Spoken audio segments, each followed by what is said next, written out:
Speaking of shiny heads, Yeah. Tim, have you ever been to South Korea? Yes, I have. Okay, would you like to go back? I would, yeah. Well, South Korean president calls for hair loss treatment to be covered by insurance, suggesting that government-funded looksmaxxing may increase the birth rate. His interesting proposal characterizes hair loss as, quote, a matter of survival. How do you feel about that, Tim?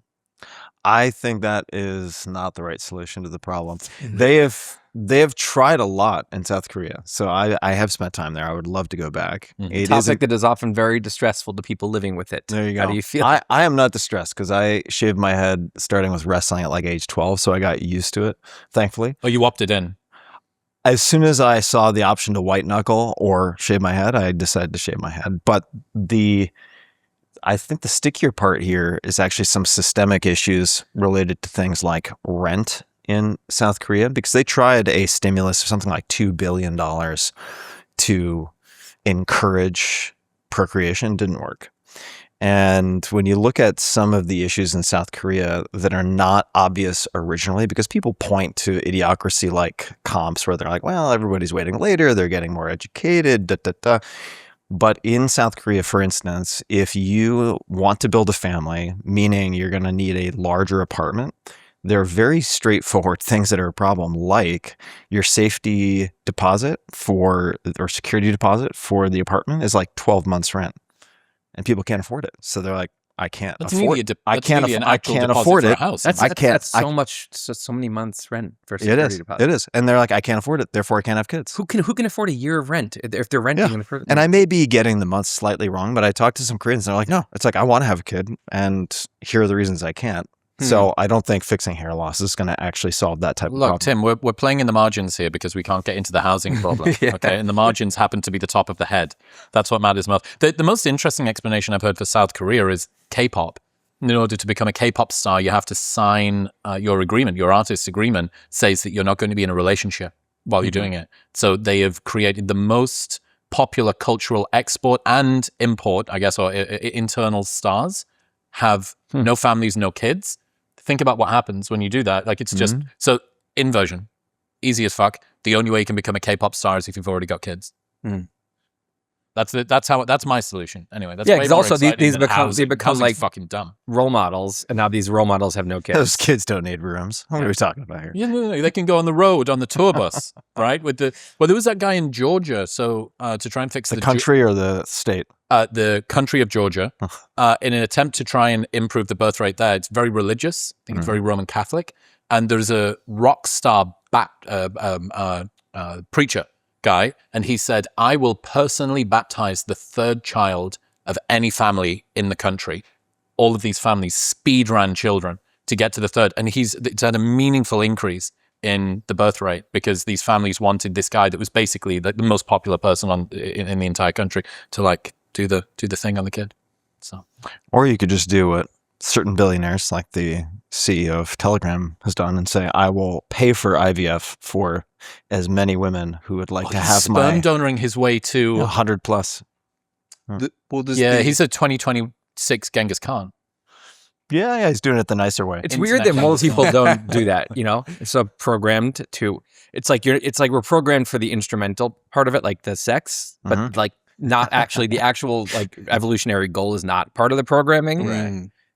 And if it were, it would be insane. You'd have every rich person would be sperm donating. It's like crazy. It would be like all these scandals. It would be people with thousands of kids. It's more ideas guys than operations guys, I guess. You know, one of the, have you seen the documentary of the guy who had 1,000 children? No. So he started off as a sperm donor. The doctor or no? And no, it's not a doctor. It's there's one of those too. If you could search it, Jared, it's this big, thick, like Dutch-looking guy. And he started off local sperm donating. But I think in the Netherlands, the limit's 20. And he just started going to different jurisdictions, like playing around with it in the Netherlands. Was it not a guy that switched out the sperm for his own? There was a doctor. He was a doctor. There was a documentary. So we've got he's like the Harold Shipman of. We've got two guys trying to achieve the same thing, but very different routes in. Correct. And this guy, because there's a limit in the Netherlands of, I think, of 20 children that you're allowed to do it, because they're then concerned of inbreeding that may happen. And this guy ranked it all the way up to 1,000. And then when he got banned from the Netherlands, he started going, I believe, to Kenya, just to. You're really going to stand out in Kenya if you're a guy from the Netherlands, aren't you? Yeah. Like when the kids come out, you're really going to know that that's not somebody from Kenya. Yeah. There's a Mr. Beast of everything. Guy's gonna win, you know. But like when you have a guy like that, you really want him to have a really, really good DNA. You want him to be like high IQ and good disposition. You want Formula One drivers to be doing this. We need Max Verstappen to be like lighting as a sperm. You're having a meaningful effect on like the whole human gene pool when you do that. Like especially like 3 or 4 generations later when there's 100,000 of your descendants in the world and they're procreating. And well, what does the future look like if it's the progeny of billionaires plus the hyper-religious, right? Like, what does that mix look like? I mean, you look at certain countries and birth rates by kind of subpopulation, say in certain places in the Middle East and stuff, and it's very much the hyper-religious, right? So what does that mean in 20 years' time? yeah. I don't know. It's also the really impoverished people who are in an environment where a lot of kids used to die in childbirth, but now they don't anymore. But the adjustment of fertility takes a lag generation. So you have this huge ballooning usually. Yeah. So that's also. Tim Urban, I want to know what's on your mind, man. What have you been obsessed with? I mean, we'll get to pianos, I'm sure, but maybe that's for later after a few toothpicks. I'm very, when I'm writing a book, I'm just like in it and immersed in it. So I've been working on a book for 3 years. It's the story of everything. It goes from the Big Bang to the end of the universe. You know, I've always wanted to say, I think you should be just a little more ambitious, you know?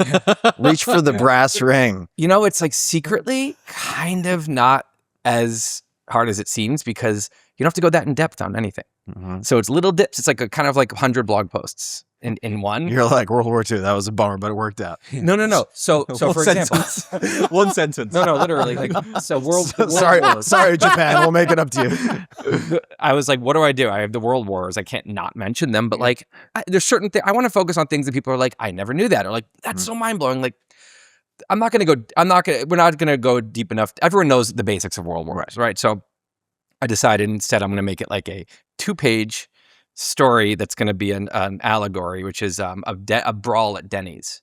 Because I got hooked on YouTube spiral of brawls at Denny's. It's very entertaining. And so then I came to my mind, I was like hooked on one that week when I was writing this, and I was like, okay, so you've got like, you've got a bunch of tension in the room, and then finally, like, Austria-Hungary goes over and just like, slaps Serbia guy in the face, and then a bunch of, then you have Russia and France kind of are like, these big guys who are friends with the Serbia guy, I just did this and. And I don't know. A lot of the times I'm like, I don't know if that's good. I don't know if people will like this. That's what I just did. I guess that's how we're doing the World Wars. And then I move on because I had to move on. The allegory of Denny's. Yeah. Because everything I have to think about, how do I get this in there in a way that's still fun and new and different? I don't want you to feel like you're reading a textbook or an encyclopedia. I would love 1-sentence historical event recaps. I think that would be a fucking wonderful idea. Just like fortune cookie history. Yeah, because Barstool Sports, Dave Portnoy does the One Bite Pizza review. And this is just the historical equivalent. It's like that Elton John diary entry. I think it's bought a Rolls Royce. No. I mean, you taught me about this. It's a single grade. That or the Hunter S. Thompson one, which like tracked, but I guess that wasn't a diary entry, that tracked what his daily routine was. Woke up at 12 midday, 2 cigarettes, cocaine, whiskey, MDMA, but yeah. Here it is. Got up, tidied the house, bought a Rolls Royce, had dinner, wrote Candle in the Wind, had dinner with Ringo Starr. That was one day.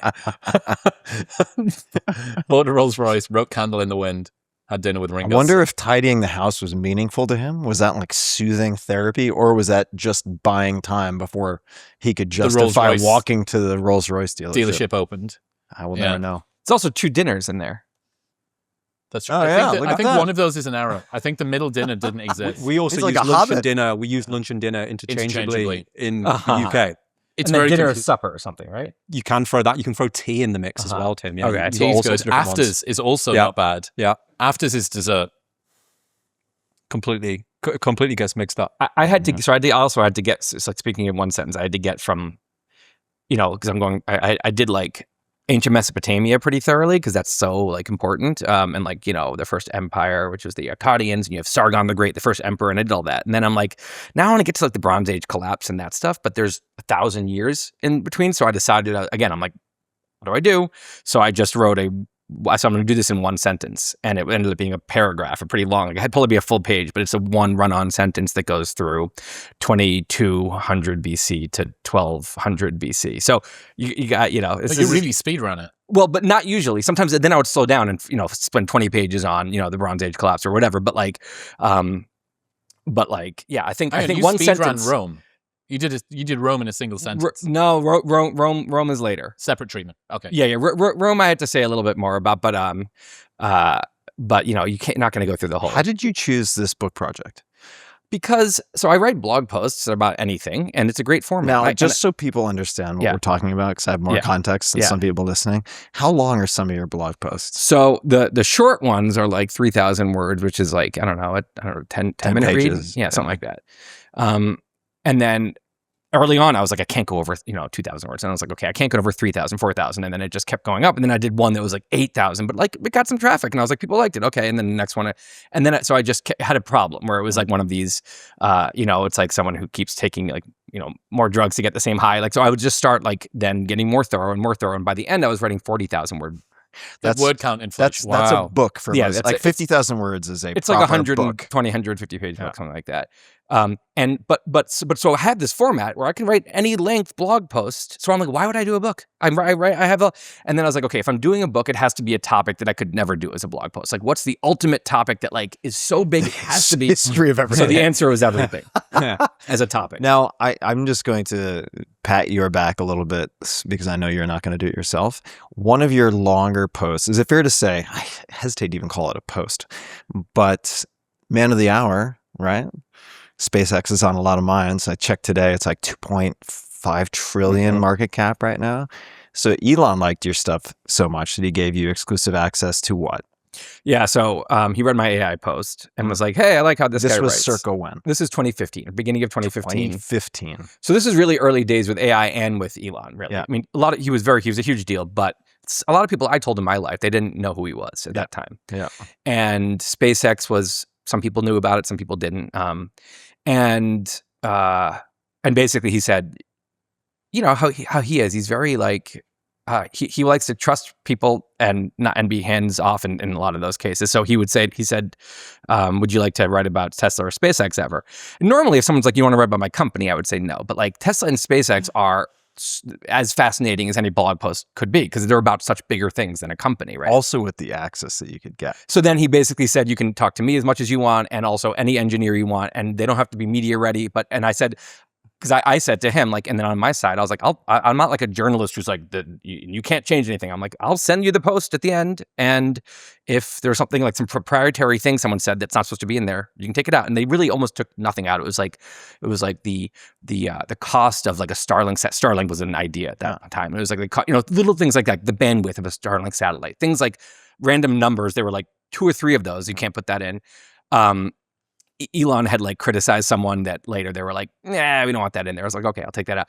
Other than that, like they let it go. And it was obviously, I'm like the space network to be in SpaceX, the factory in Hawthorne, and just looking at the rocket up close. I got to like sit in a Dragon and like talk to this is 2015. 2015. So they early. had never landed a rocket yet. That was the big thing at the time. No one has ever landed a rocket. SpaceX is trying to. People think they're crazy. And I did one of these because they started broadcasting their launches, and I did the it was like one of the very first ones. They were like, "Do you want to do one when we're trying to land a rocket?" I was like, "Sure." So I was like a guest broadcaster on the time when they landed for the first time. That's so cool. So like the 7-year-old in me was like, I can't believe this is real. It was like it was very exciting for me. Yeah.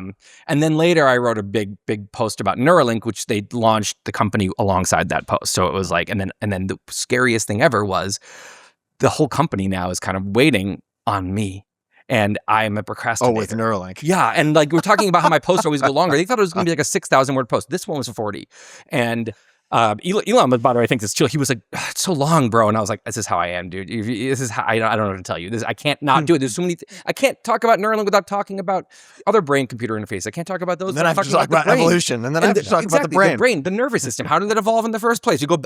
We end up back in like the most ancient part of like origin of life. But that's how I do it. And it was such a complicated story to tell because it was the concept of a brain-computer interface, but then the reason for it, which was like merging with AI and what the hell. So it was long, but he sends out a tweet that was like we'll be launching in a week. Wait, but why post will be ready like in a week. And I was like, no, it won't. So scary. So I ended up like furiously trying to finish, and I finished in 3 weeks. And I was like, talk about like good external pressure. It's helpful to have like Elon Musk publicly putting pressure on you. So that was that.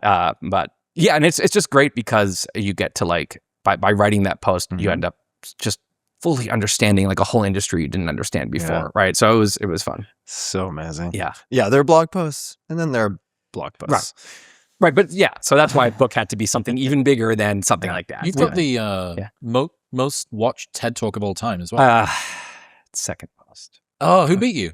Ken Robinson. Well, he was the first one posted, like back in 2006. Mine was 2016, so he's got a decade on me. But I'm like, I think he has like 80 million, and I have like 78. And I'm like, come on, man, like just get to first. Put some paid behind it. Just put some paid advertising behind it to just. I don't think that'll. I've help. got a I think guy. it's all We YouTube. could make it rip in Bangladesh. You could get that.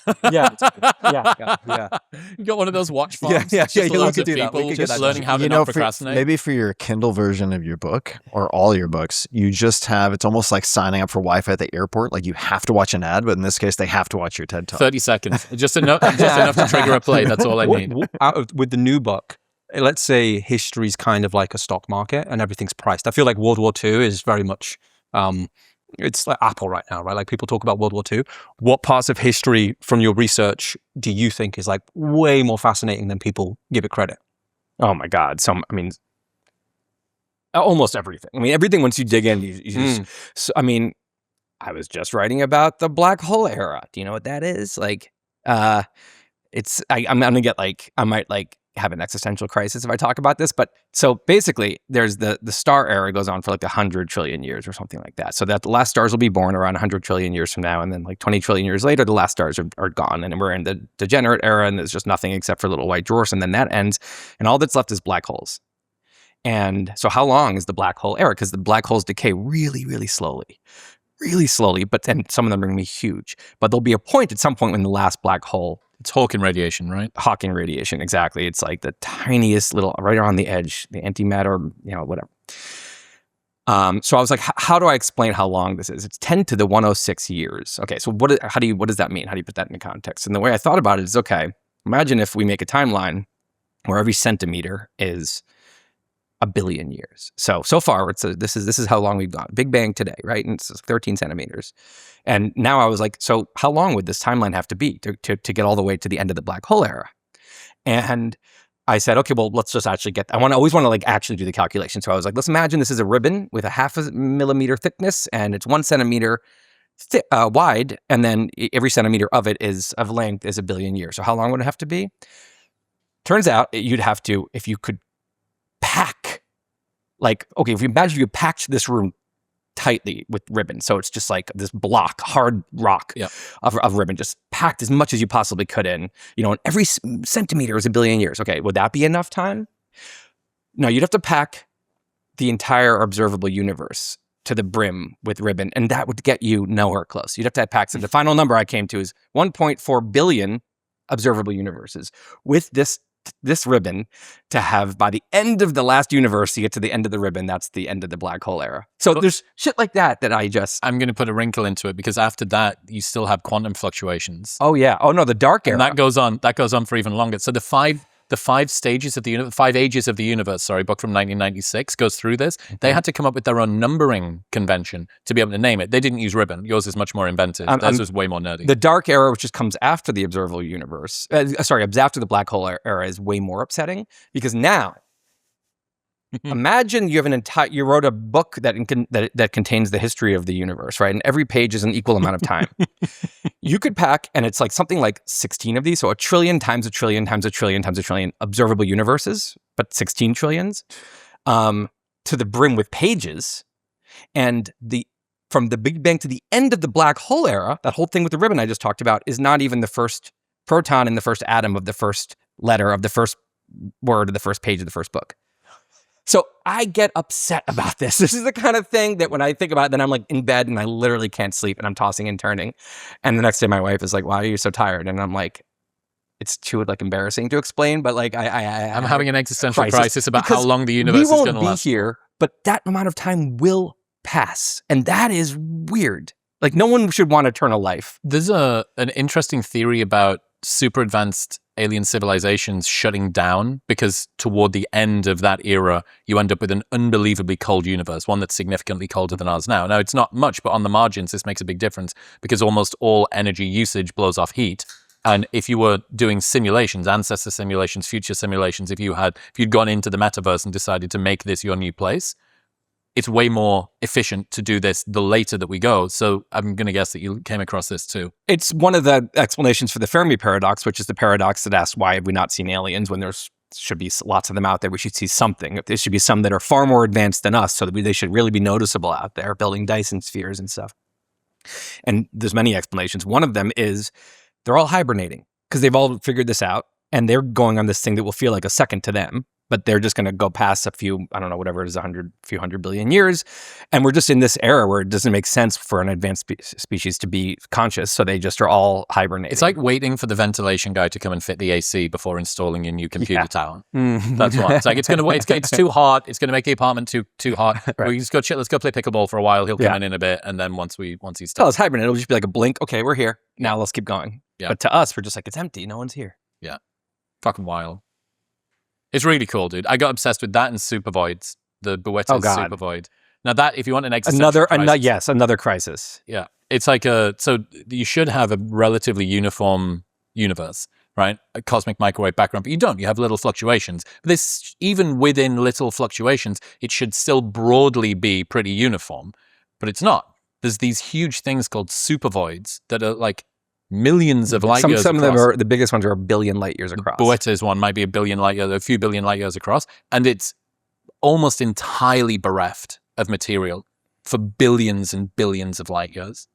It's insane. It's so fucking cool. There are some theories that even we are in somewhat of a void, potentially, like that we're in a very uncrowded part of the observable universe, perhaps. It's unclear, but... And of course, by the way, everything we're talking about, the voids we see, everything, that's all within the observable universe, which might be like a grain of sand compared to the Earth-sized full universe. Like, this is just what we can see. And like, that's also freaks me out.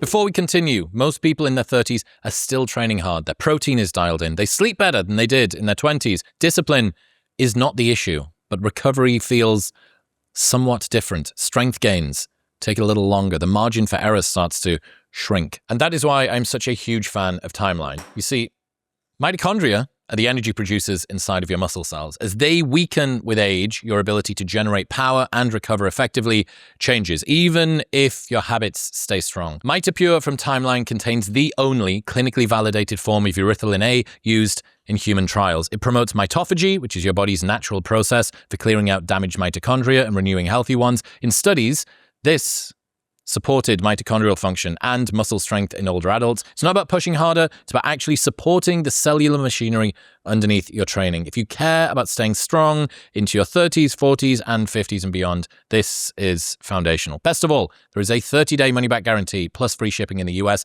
and they ship internationally. And right now, you can get up to 20% off by going to the link in the description below or heading to timeline.com/modernwisdom and using the code modernwisdom at checkout. That's timeline.com/modernwisdom. And Modern Wisdom at checkout. Have you ever watched Power of 10? Of course. Yeah. Have you watched Power of 10? Maybe, Jared, you could get it on the screen on YouTube. What is it? Because as you give me that kind of conversation there, I start zooming out of myself and I realize, I am essentially nothing. And the Power of 10, it starts with people in a park and it just zooms out by the power of 10, I think every 3 seconds.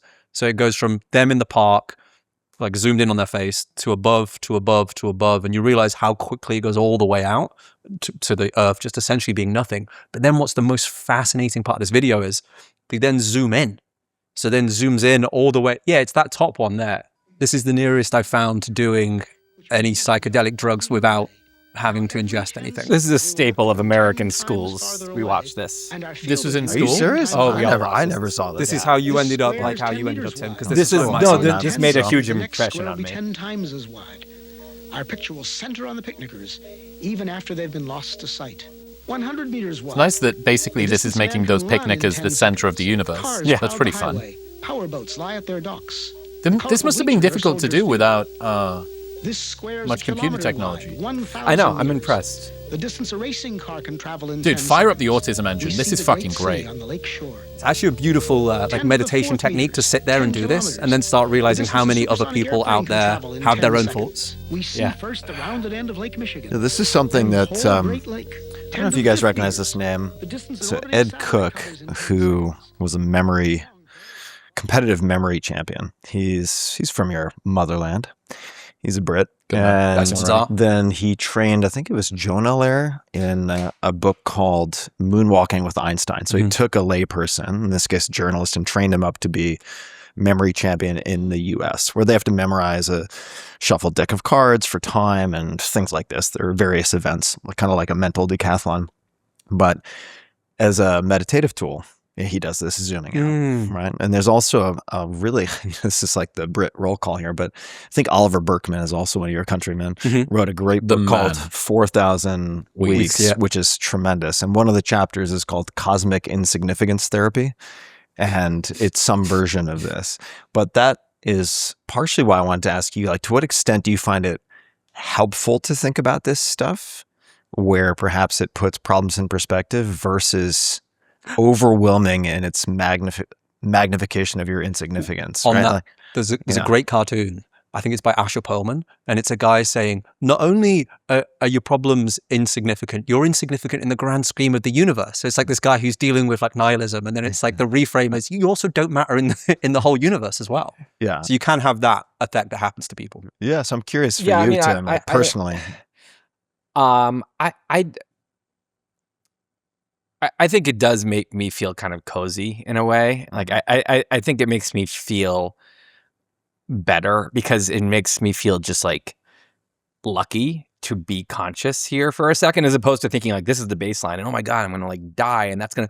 I'm like, it's so cool that that for a moment in this universe, like my consciousness formed. So improbable, right? Yeah, and like this tiny little, also, so again, we just talked about time is really scary. Space is really, right, crazy. And like you said, it then goes down into the small, and like it gets even smaller than it does big. And that's cool. I'm like, Feynman has this great quote, like, a universe of atoms, an atom in the universe. And it's like both of those, right? And it's like, it does just make me feel like very lucky to be here. And then then it feels like I'm playing with house money a little bit. And then like suddenly debt doesn't, I'm like, whatever, man. It's like, this is so cool. I get to, and just like, I don't know,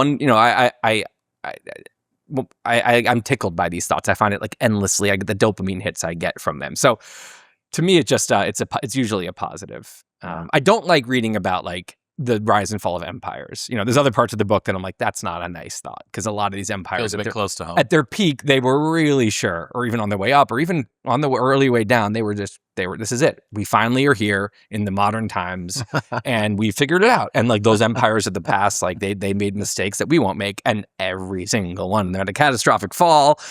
I don't like that.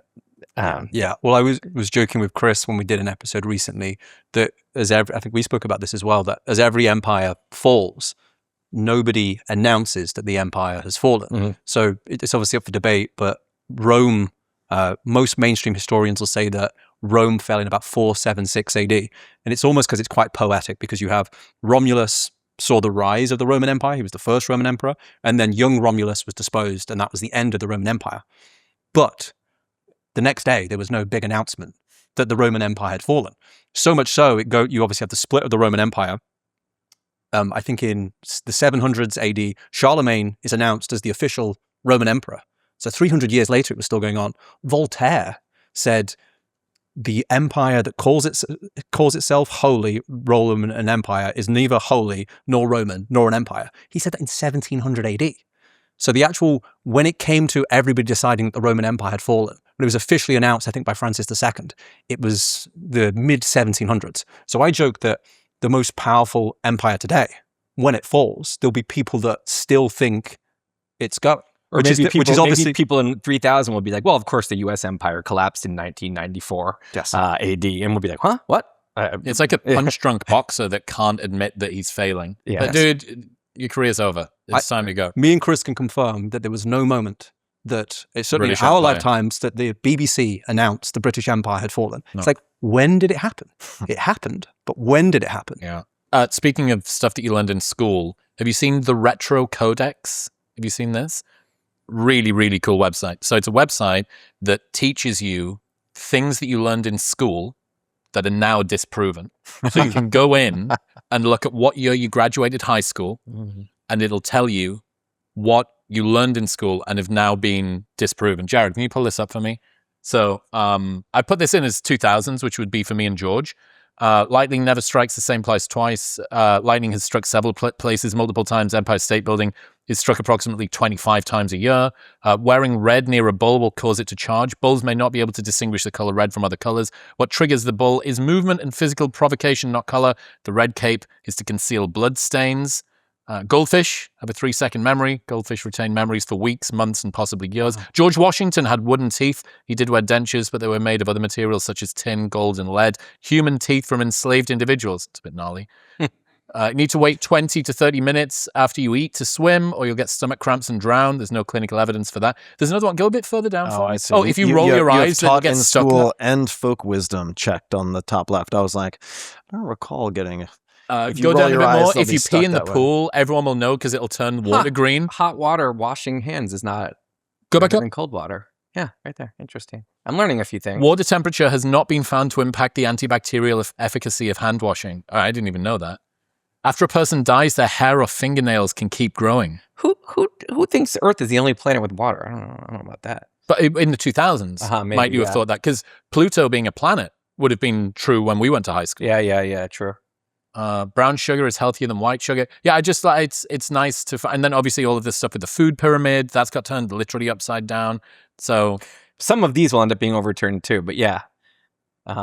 Oh, for sure. I think when I was thinking about, the way kids are educated, I think that schools do something that I think in some cases, at least they traditionally, that is maybe the right thing to do, which is you teach the wrong story, the simple wrong story first, just to let the concepts, and then later you start to build the nuance and you realize that but that's in kind of like Thanksgiving. I think I learned early on that Thanksgiving was this wonderful thing, and the Pilgrims came, and the Indians at the time, the Indians were and everyone was happy, and they had this nice feast, and just Columbus discovered the New World, but no, he didn't. But and just keep it.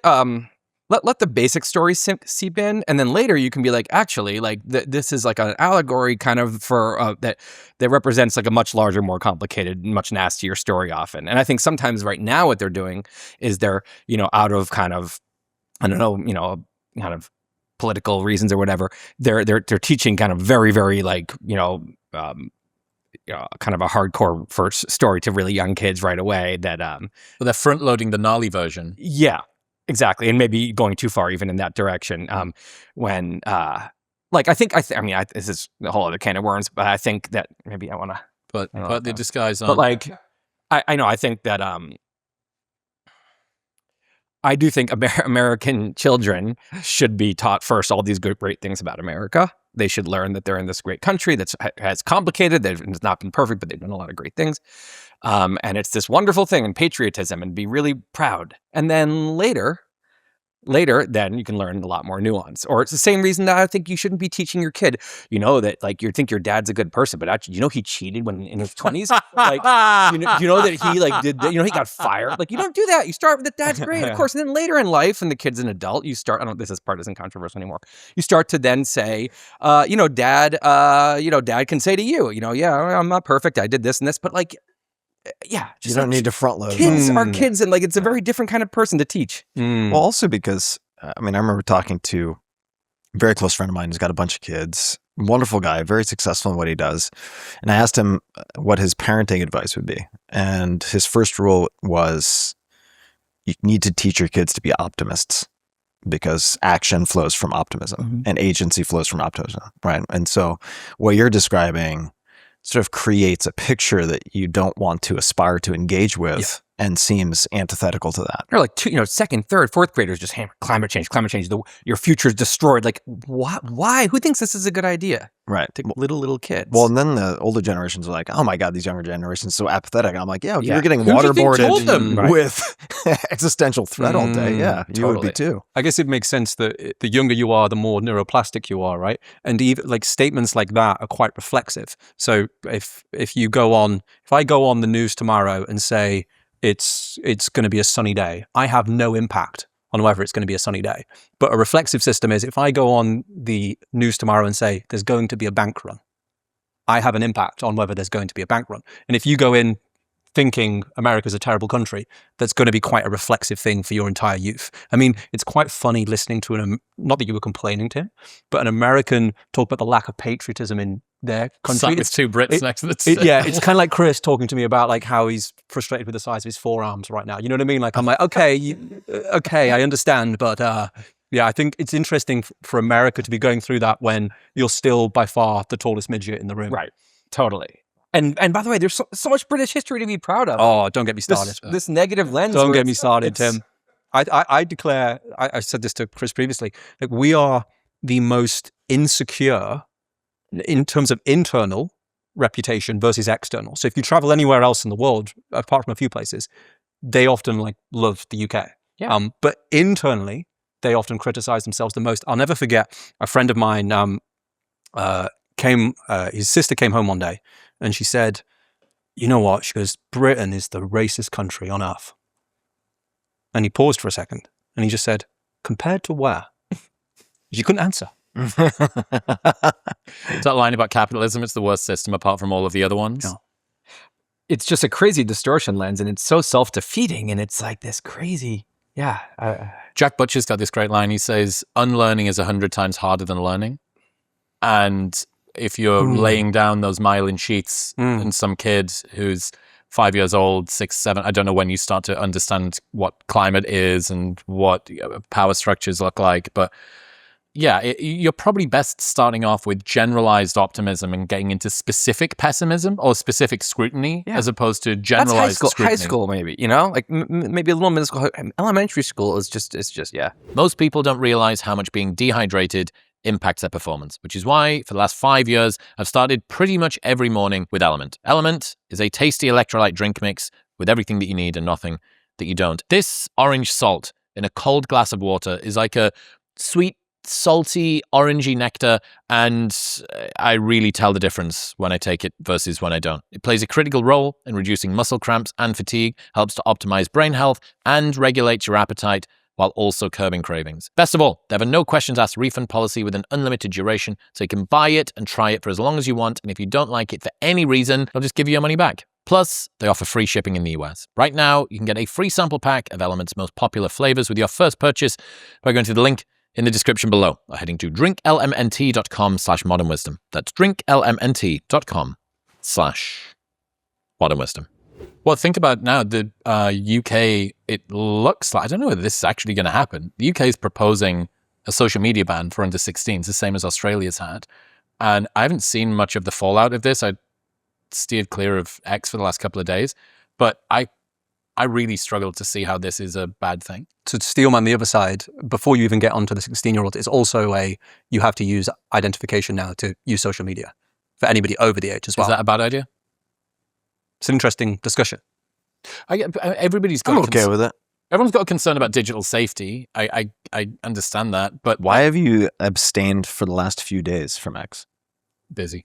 Okay. It wasn't a choice. I was like, what was the catalyzing event? It wasn't a choice. It was literally just busy. Yeah. Touching grass. Yeah, trying to. Pathetic, mate. Get Desperately along. trying to. I was looking at photos of grass on X, actually. It was better. He was too busy doom scrolling on TikTok was the actual thing. Yeah. fewer bugs. Yeah. But the Australia thing, you're right. What? You're such a fucking techno-optimist. Carry on. What? Come on. Come on. No, Don't you. interrupt. Don't interrupt. As Winston Churchill Stop said. interrupting my interruptions. Winston Churchill once said to Randolph Churchill, his son, at dinner, the best thing ever, which is like, can you stop interrupting my interruption? Go on. You go for it. I just don't understand what the counter argument is. I don't understand it's such anchoring bias because we developed the technology before we put the guardrails around it. And I think if you were to invent it today, having known the impact of social media, if it had been worked inside of a Faraday cage lab for a long time to look at what the impacts are, it would be like releasing cigarettes into the world, knowing the impact of them. I imagine that kids were able to smoke 70 years ago or something. I don't know whether there was ever an age restriction on smoking. I imagine the same would be for alcohol, and you start to tick this up over time. The UK's introduced that lagging law for vapes now. So I think anybody born after 2010 will never be able to smoke. And the age just keeps tracking up. So it's, if you were born, 2006 or earlier, you're allowed to, and it's never going to change. You're never going to be able to smoke. That's just their attempt at, you didn't learn to do it in the first instance, therefore you're never going to need to do it in the future. But yeah, I mean, I'm in support of this. I'm interested to hear what criticisms pushback against it are, but I don't see any reason why it's a bad idea to put under 16s, put a ban on. The smart ones that want to start a business and really need to learn the internet are going to be able to get around it, so they can still be entrepreneurial. And the ones that don't, I don't think they're going to miss out on much. What do you guys think? In terms of age verification and identification, is there an issue stopping kids under 16 from going on social media? Would you be in support of it? I would be in support of curtailing or forbidding it for sure. 100%. 100%. Yeah, I mean, spending time with Jonathan Haidt and so on. I just think the evidence is so compelling. Yeah, I would for sure. I wonder how much of an impact he's had. He has had just Jonathan Haidt as a guy. He's had an impact with his small team on with state by state legislation changes. They've been very effective for a small crack team of researchers and people working. He also on policy. in my last book was about political polarization and wokeness and all of this, and he was, the chapters ranged from kind of like evolutionary psychology to political history to kind of modern current stuff, and I had different kind of gurus for each chapter that were different thinkers that I would be sourcing from, and he's the only one who was one of those people in every chapter. Yeah, he's kind of I don't agree with everything he says. He's a giant, and this was before any of the handshakes. You ever met him in person? Yeah. He's an actual giant. No. Oh, yeah, he's very tall. Oh, he is? Yeah. Oh, I don't remember. He sat down. he's tall compared to us, but he's not That's that true. tall. Yeah. But for people, you mentioned Anxious Generation. Yeah. Happiness, The Righteous Mind. Last really name, important. Haidt, and Happiness Hypothesis is one of my favorite books of all time. he's also just such Coddling of the American such mind. a sweet, sincere guy. Yeah. Also, I think if you're going to talk about stuff like that, the potential for you to be right coded, if you want to be effective, you need to signal a lot of placid, peaceful, empathetic, understanding both sides-y energy. Because if you even begin to lean right and center, it immediately looks like my friend and I argue about this because I have a friend who's very conservative, and he's very smart. He changes my mind about things sometimes. Sometimes he's over the top, but the people he can't stand the most are kind of Jonathan Haidt, Coleman Hughes, these people who agree with, who are I argue to him, these people are fighting the causes you care about, but they're doing it way more effectively than you would 100%. Because they're actually reaching center-left people. And if you start immediately being like, super tribal and super right-coded, you'll never reach any of them. And he just sees them as such. He calls them media kiss-ups. These people they still want to be. They need to. They always need to make sure that the polite society approves of them. And I totally disagree with him because I think that John Haidt has done unbelievable impact against those kind of over the top left causes that he really doesn't way like. more effective. Yeah, and I don't even view it. It's not a partisan issue, right? I mean, I would because Jonathan's so terrible at asking for money, I would say, as someone who plays with scientific funding and stuff like that, if people are looking for ways to kind of bend the arc of history and undo some of the wrongs and ills of social media and so on, I think funding some of what Jonathan is up to with very small sums of money has a hugely disproportionate impact. Just coming back to what has he done with his small team. I just wanted to throw that out there. The ripple effects of being able to genuinely, push the needle with changing policy with kids and social media is one of the biggest impacts you could make, I think, on the planet right now. And you won't even know the effects of it, but 30 years from now, Yeah. Tim, what have you brought from home? You've got a bag that's Yeah, I brought, just to dumb this conversation down a little bit, I brought a bunch of show and tell items. Let's go. Adult show and tell. I like it. Fire up the autism engine. So,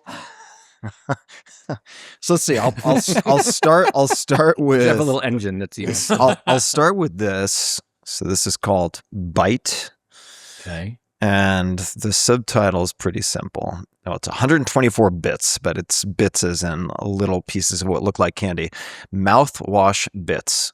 And this was recommended to me by Dr. Tommy Wood. He's a neuroscientist, also a beast of an athlete, but a very credible scientist, very well published. And he and I were having a conversation about different approaches for neuroprotection, hopefully mitigating the risk of neurodegenerative disease, and oral health is a really big one. And yes, you can brush your teeth. Yes, you can use like a water pick or something like that. But xylitol is really, really compelling as an intervention. So you could choose xylitol gum, you could do this, that, and the other thing. But I found ultimately everything I read so compelling that I started using these, which he recommended. And these are really simple. You're going to need water if you chew on it. So you basically, for travel, but also at home, rather than having mouthwash, you take one of these. I'll show you what they look like. I mean, it literally just looks like a little piece of candy or like an aspirin. And we have water here. well, I'm going to spit it out. You can't swallow it. Or you probably shouldn't swallow it. So you chew on it, take like a couple tablespoons of water in your mouth, swish it around for 30, 60 seconds, then spit it out, and that's it. And you just do that. Why is that better than normal mouthwash?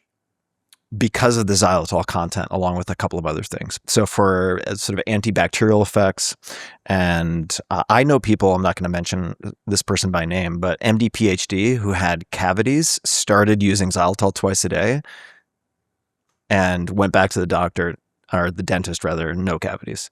It's like, it's pretty interesting. That's N of 1, of course. I don't know what's out there in the literature with respect to that, but found it interesting enough, and it's so lightweight as an intervention that I was like, okay, I will start doing that. Very cool.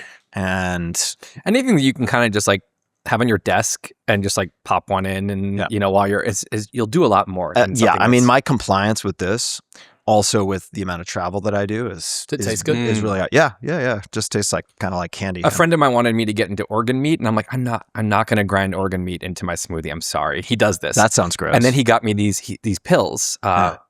Oh man, desiccated liver. I need to. It's ancestral supplements. Yes, something like that. And it's like I take 5 or 6 and whatever a day, and I just, because it's on my desk and I just like see it there, I pop it in, and I do it every day now. Now I have organ. Dude, this is so I understand when people are designing their workspace that you're supposed to keep it relatively undistracted. Like if you're going to be in creative flow mode, maybe you do want some newspaper cuttings and like some cool art on the wall. But for the most part, we're trying to lock in and not get distracted. You're so right. Having an environment that pushes you toward behaviors that you want to do. Sean Puri has a basketball on his desk, and he thinks better when he's tossing it. I played ball sports as a kid. It's the same. My best ideas almost always come when I've got a tennis ball in my hands or some sort of, and I'm just able to throw. I don't know what's going on. Maybe it just distracts the front of my brain a little bit. The other one is that ohm lamp that me and you have got. So this is a lamp around about this big, and there's a little stone on the top of it. And the stone is an FDA quality HRV sensor. You just pick it up, hold it in your hand, and the light goes up and down, and there's sounds, and it's using an algorithm to maximize your heart rate variability. So it's resonance breathing that you can do in 3-minute chunks. But the best thing is you can turn off all of the settings on it, and it vibrates. It's like haptic, vibrates in your hand.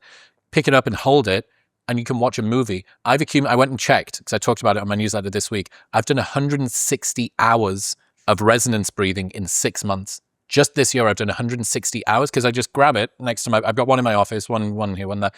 Grab it and I just breathe in time with this vibrating thing. So if you're watching something with... It's just like subconscious. And you're just tracking it up and down, and it's adjusting based on what your heart rate is doing. It's linked in with the Wi-Fi. So it's link it once, never think about it again. The algorithm is cutting edge. And all you do is you just grab this stone and hold it and breathe with it, and it vibrates. And there's one on my desk. So if I'm about to sit on a call where I need to be quiet for ages, I'll just grab it and have it. I mean, I don't hold it too close, but you know what I mean?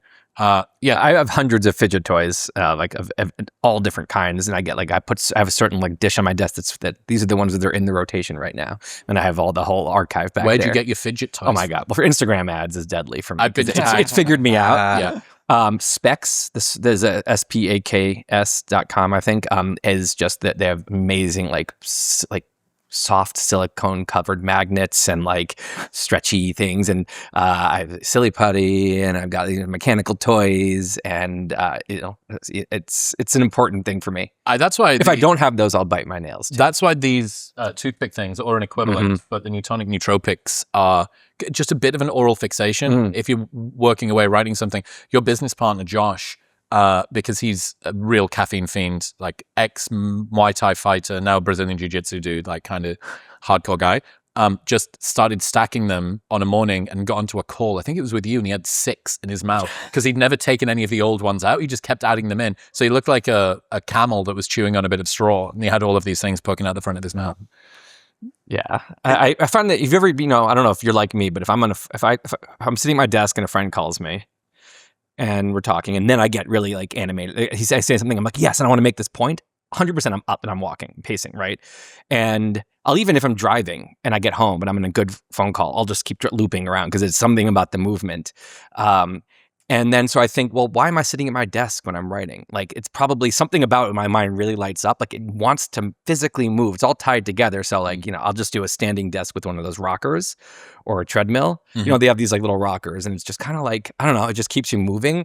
But I don't know, I just feel like, if I'm physically engaged. Have you ever played with dictation, any AI dictation or anything, as a way of brainstorming while walking? I've been doing that recently. I've done it for brainstorming like outlines of posts, talking through it. Yeah.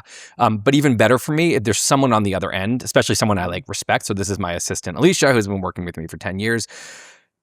She knows exactly what I'm working on. And she's like, really tapped in, obviously. So I will just sometimes say, I'm stuck, and we'll do a call, and she will basically say nothing. But her being there and me, and she will give feedback at the end sometimes, but that's not, she knows the game is he's going to talk to me now, and he's going to crack his own thing by the end of this conversation. So you don't record them, or you do? I usually, what I'll do is, while I'm talking to her, I'll say a line. I'm like, yes, and I'll write it down. I'm like, where the hell was that when I was thinking alone? I think I wasn't talking to someone. Yeah. So what my weirdest new habit that I've done is I've tried to essentially give up all thought by the brain.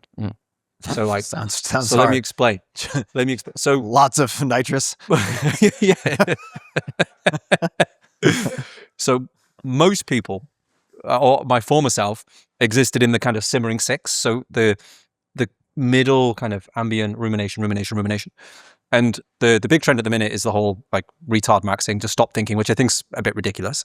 I think what you actually want is a barbell. So you want, sometimes you do the retard maxing mode, and then sometimes you're doing the Einstein maxing mode, but that bit in the middle disappears. So for me, I stop thinking with my brain. What I mean by thinking, by the way, is if it's like, oh, Tim's got denim jeans on, that's a thought that's okay. But if as soon as I get into I've got this thing tomorrow, you got to do the thing tomorrow, and it's replaying the thing tomorrow, it's doing the thing about tomorrow, it's doing the thing. If I catch that going more than 2 or 3 loops, it's okay. I can either think with my hands, so write it down. And Ralph Waldo Emerson described it as when you would write rather than think in your head, you go from being drunk to sobering up. Because even the working memory that we have in our head is what, like 7 plus or minus 2. I'm probably at the 5 mark. So that's one of the reasons why you loop. I got advised once by a cognitive behavioral therapist who said you would never do like even a moderate equation in your head. Yet we will do the most complex life decisions just there for years, ruminating. And it's an example of where the 10,000 hour rule actually doesn't work. If anything, you get worse and worse and worse. So either think with my hands, or as you mentioned then, think with your mouth, or think with your feet. So as you're walking. So as soon as I get in one of those loops, I'm like, it has to be no brain, hands, mouth, feet. I like that. The story you just told resonated because when I was totally stuck on my first book for months, like could not figure out how to crack this really important section, and hired a woman who worked as a ghostwriter, but I wasn't going to use her that way, to interview me on a phone call, and effectively just ended up talking and cracked it by the end of the conversation. And I was like, oh, I just need to get out of. And like, what is it? So your this brain like self-referential. There's a part of your losing. brain that is capable of this thing. And for some reason, when you weren't talking and you're thinking, it's just not, you're not accessing it. Yeah. Like, it's strange, but It's really it's wild. Yeah. Well, I assume if I had to think about it from a neuroscience perspective, you're probably using more of your default mode network as you're ruminating. As you're moving your lips, as you're moving your hands, you're activating a different part of the brain. And through that activity, it's almost like you're just releasing the taps. You must know from like Kelly Starrett's stuff and just the way that the human body and brain works.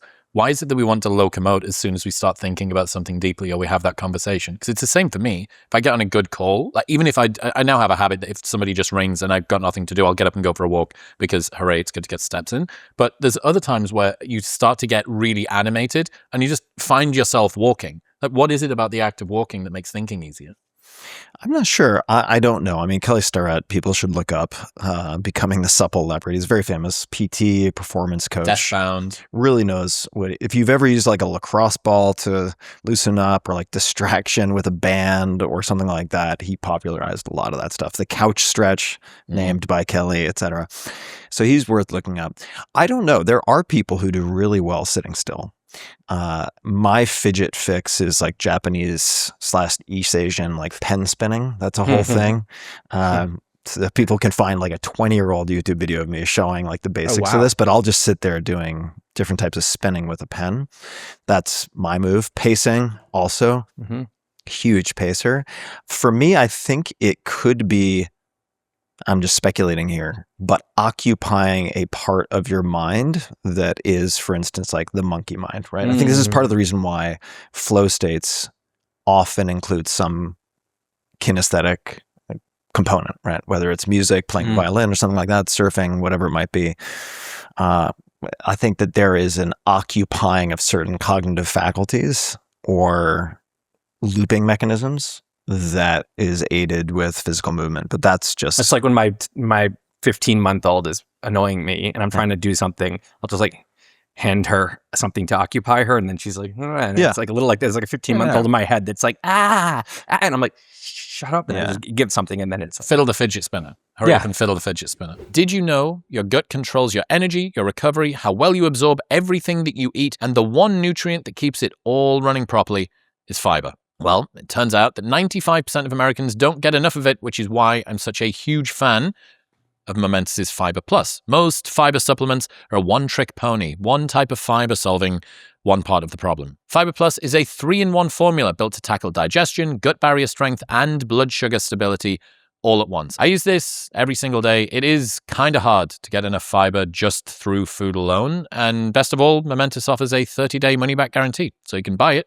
try it every single day for 29 days. And if you don't love it, they will just give you your money back. Plus, they ship internationally. Right now, you can get up to 35% off your first subscription and that 30-day money-back guarantee by going to the link in the description below or heading to livemomentus.com/modernwisdom and using the code modernwisdom at checkout.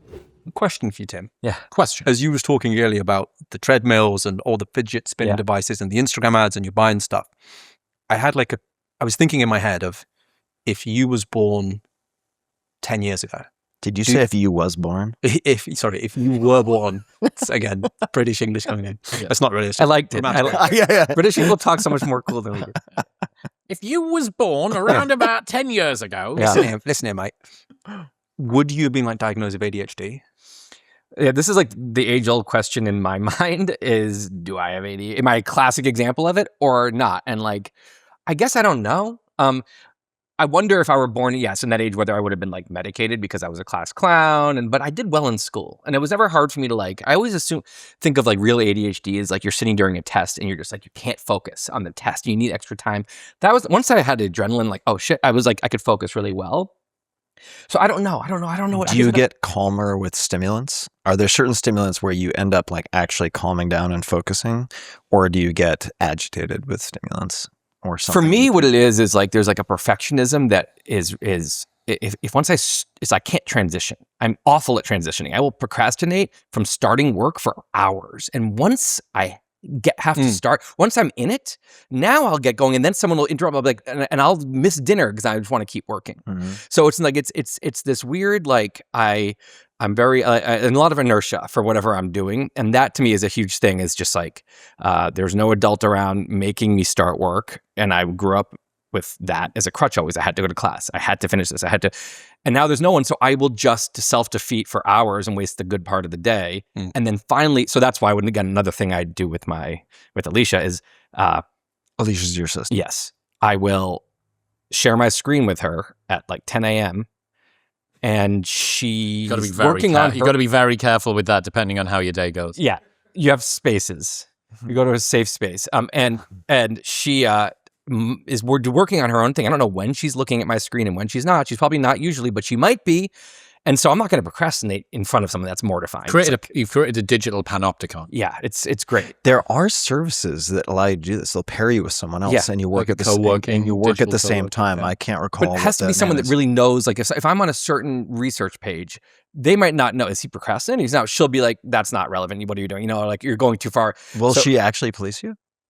She usually, she's very like, Tim, no Pornhub until 2 p.m. Yeah, she will say something about that. that will not. It's just World War II. I tell you what, I've got two things. Number one, I mean, we've discussed this earlier. I'm always trying to create new vocabulary for myself. I feel it activates a certain part of the brain. Do you remember my favorite word that I invented 5-6 years ago that you love? Fly dripping? Yeah, fly dripping. So I was once stood at a toilet, and men do this where they piss around the seat. And I was like, what's the word for that? Wait, piss around the seat? What Yes, do you mean? when somebody urinates on the toilet seat? I usually try to avoid this. Well, exactly. Well, yeah. Public toilets. There's a bit of public like toilets, you backsplash may or see whatever it, right? sometimes. So I kind of came up with the term fly dripping for that. And what's useful about beginning to create your own language is, I mean, I have to talk about the benefits of language as I'm using language. Interesting. This is the first word that you developed. That's the first word that I developed. Or terms as a whole. So one of the things that worked with the high agency piece that I did, or even just having that language, meant that I had a name for essentially an idea that people already knew, or that I already knew, but it compressed like 5,000 words into 2 words. And then I was like, hold on, I don't have a term for that. Well, it's quite meta. I don't have a term for that. And then Scott Alexander had this term called an idea handle. So an idea handle, you can kind of pick up ideas by like coining terms. So the 2 ones I've been trying to coin last week are the following. So number 1, Kesha's law. So like the artist Kesha. Kesha's law is whenever you're creating art, try not to use any modern references because it may come back to bite you in the arse. So the artist Kesha, I love by the way, formerly known as. This may not be the best podcast in the world, but we have the highest range. We've gone from black holes to Kesha. Say what you want about the quality, but you can't knock the range. Kesha, her number 1 song started with "Wake up in the morning feeling like P. Diddy." So that's tough now. So what she did, what do you do if you're She had to retcon her own song. Yeah, so what she did was wake up in the morning feeling like me, flopped. So now, when did she do that? So quite recently, in terms of the rebrand around the whole P. Diddy escapades, now she's come out and done wake up in the morning, fuck P. Diddy, which is a little bit better. But she doesn't still really has, fit the story. But ultimately, if you put a P. Diddy bottleneck in there, where is the comma in that sentence? Wake up in the morning, comma, Kesha's fuck law. P. Diddy. Kesha's law. So whenever you're creating things, you've got to avoid modern things. Yeah. Another law I've tried to create recently. I was watching. I don't know if you guys have seen the new Michael Jackson documentary on Netflix, and there's a scene in there. It's only so much Neverland I can handle. Yes. I forgot, Tim. Sorry to bring it up. You can walk out if you need to. There's a scene in there that's explained some stuff that we've discussed. Imagine you have an axis like here. So you have essentially being an awful person or crimes that you might be able to commit. And I'm not even going to discuss Michael's ones just yet. And then you have talent. So as you go, the talent can essentially get out of that axis. And MJ's... People are like, he's too funny. It's fine. Exactly. Kanye. Well, MJ... And there's something about music that... Like, for example, no offense to you, Chris, I think you're a lovely podcaster. Okay. But if you started noncing, right? If you became like I'm not talented enough to get away with nonsense. Nobody is like going, but that whole nosy episode. pod. Yeah. You know what I mean? Like people, but music. So this is the crazy thing. So Michael is in the defense for this pedophilia charge. And there's the guy who did a documentary on him. And they're showing the documentary. So it's where Michael's kind of got his hand around a child and they're like talking about, the child's talking about how he didn't want to go into Michael's bed, but Michael asked him to come into his bed.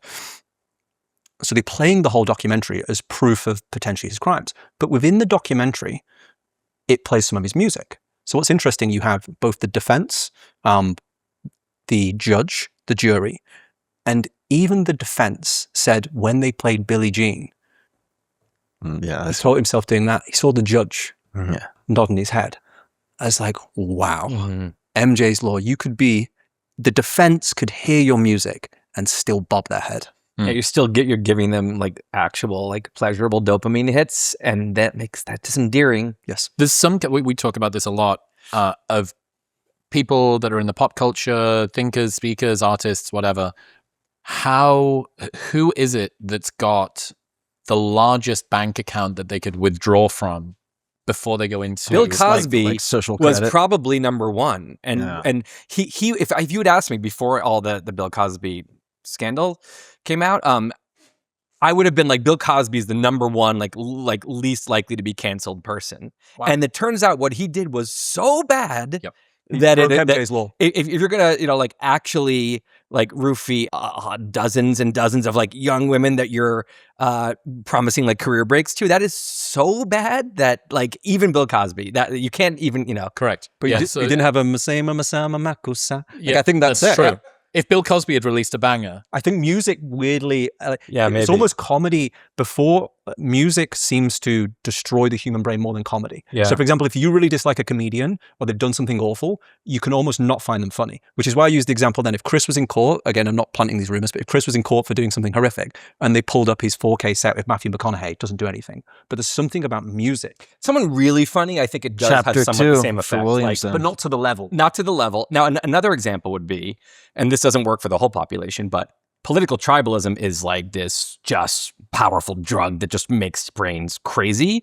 And so if you're political tribe, if you're a really politically tribal person, and the person that you are, that is, part of your team, you'll forgive like anything. And you can see this with a lot of famous politicians today. You can and it's, I think that the people of that tribe, or you can see with like, other kinds of tribalism, like there are many people who refute. Jussie Smollett is innocent. He was, and there's every bit of evidence, but like because it taps into a really tribal thing, the people that see him as like on our side and the people criticizing him are the bad guys. Like there's nothing that could make them turn on him. Could I workshop a new word with you guys now? Shoot. All right. I've been struggling with this because I like doing the same thing. I like the invention of words, right? And so like I'll give you two examples of ones that I'm proud of, rightly or wrongly. One is a word, teladultery. So teladultery is when you and your partner have watched a show together and then someone separately watches more episodes without you. That's good. Television Very adultery. It's teladultery. exactly what it feels like. Yeah, teladultery. Yeah. You're like, how could you, right? Yeah. And then the newer one, which is like, it's not quite as good, but I like it. There's something there, is hallucinatives, like the first generations to assume that LLM responses are fact, to do no cross-checking. Hallucinatives, right? It's like, it's not bad. I mean, it's not as good as teladultery. Teladultery is going to stick in the lexicon. That one I put up this like probably 10 years ago on Twitter. So Money. back when it was Twitter. So we'll see. Better than fly dripping. I staked fly dripping's not bad. It's just such a niche issue. Oh, It's such a... the one I want. I'll take you to McDonald's in the northwest of England. That's the Denny's. If you do the fight, Start niche. The one that I've been trying to figure out is, and this maybe I'm the only one. I don't think I am. Where everyone is so overwhelmed with notifications and bullshit on their phones that at least most of my friends have do not disturb on.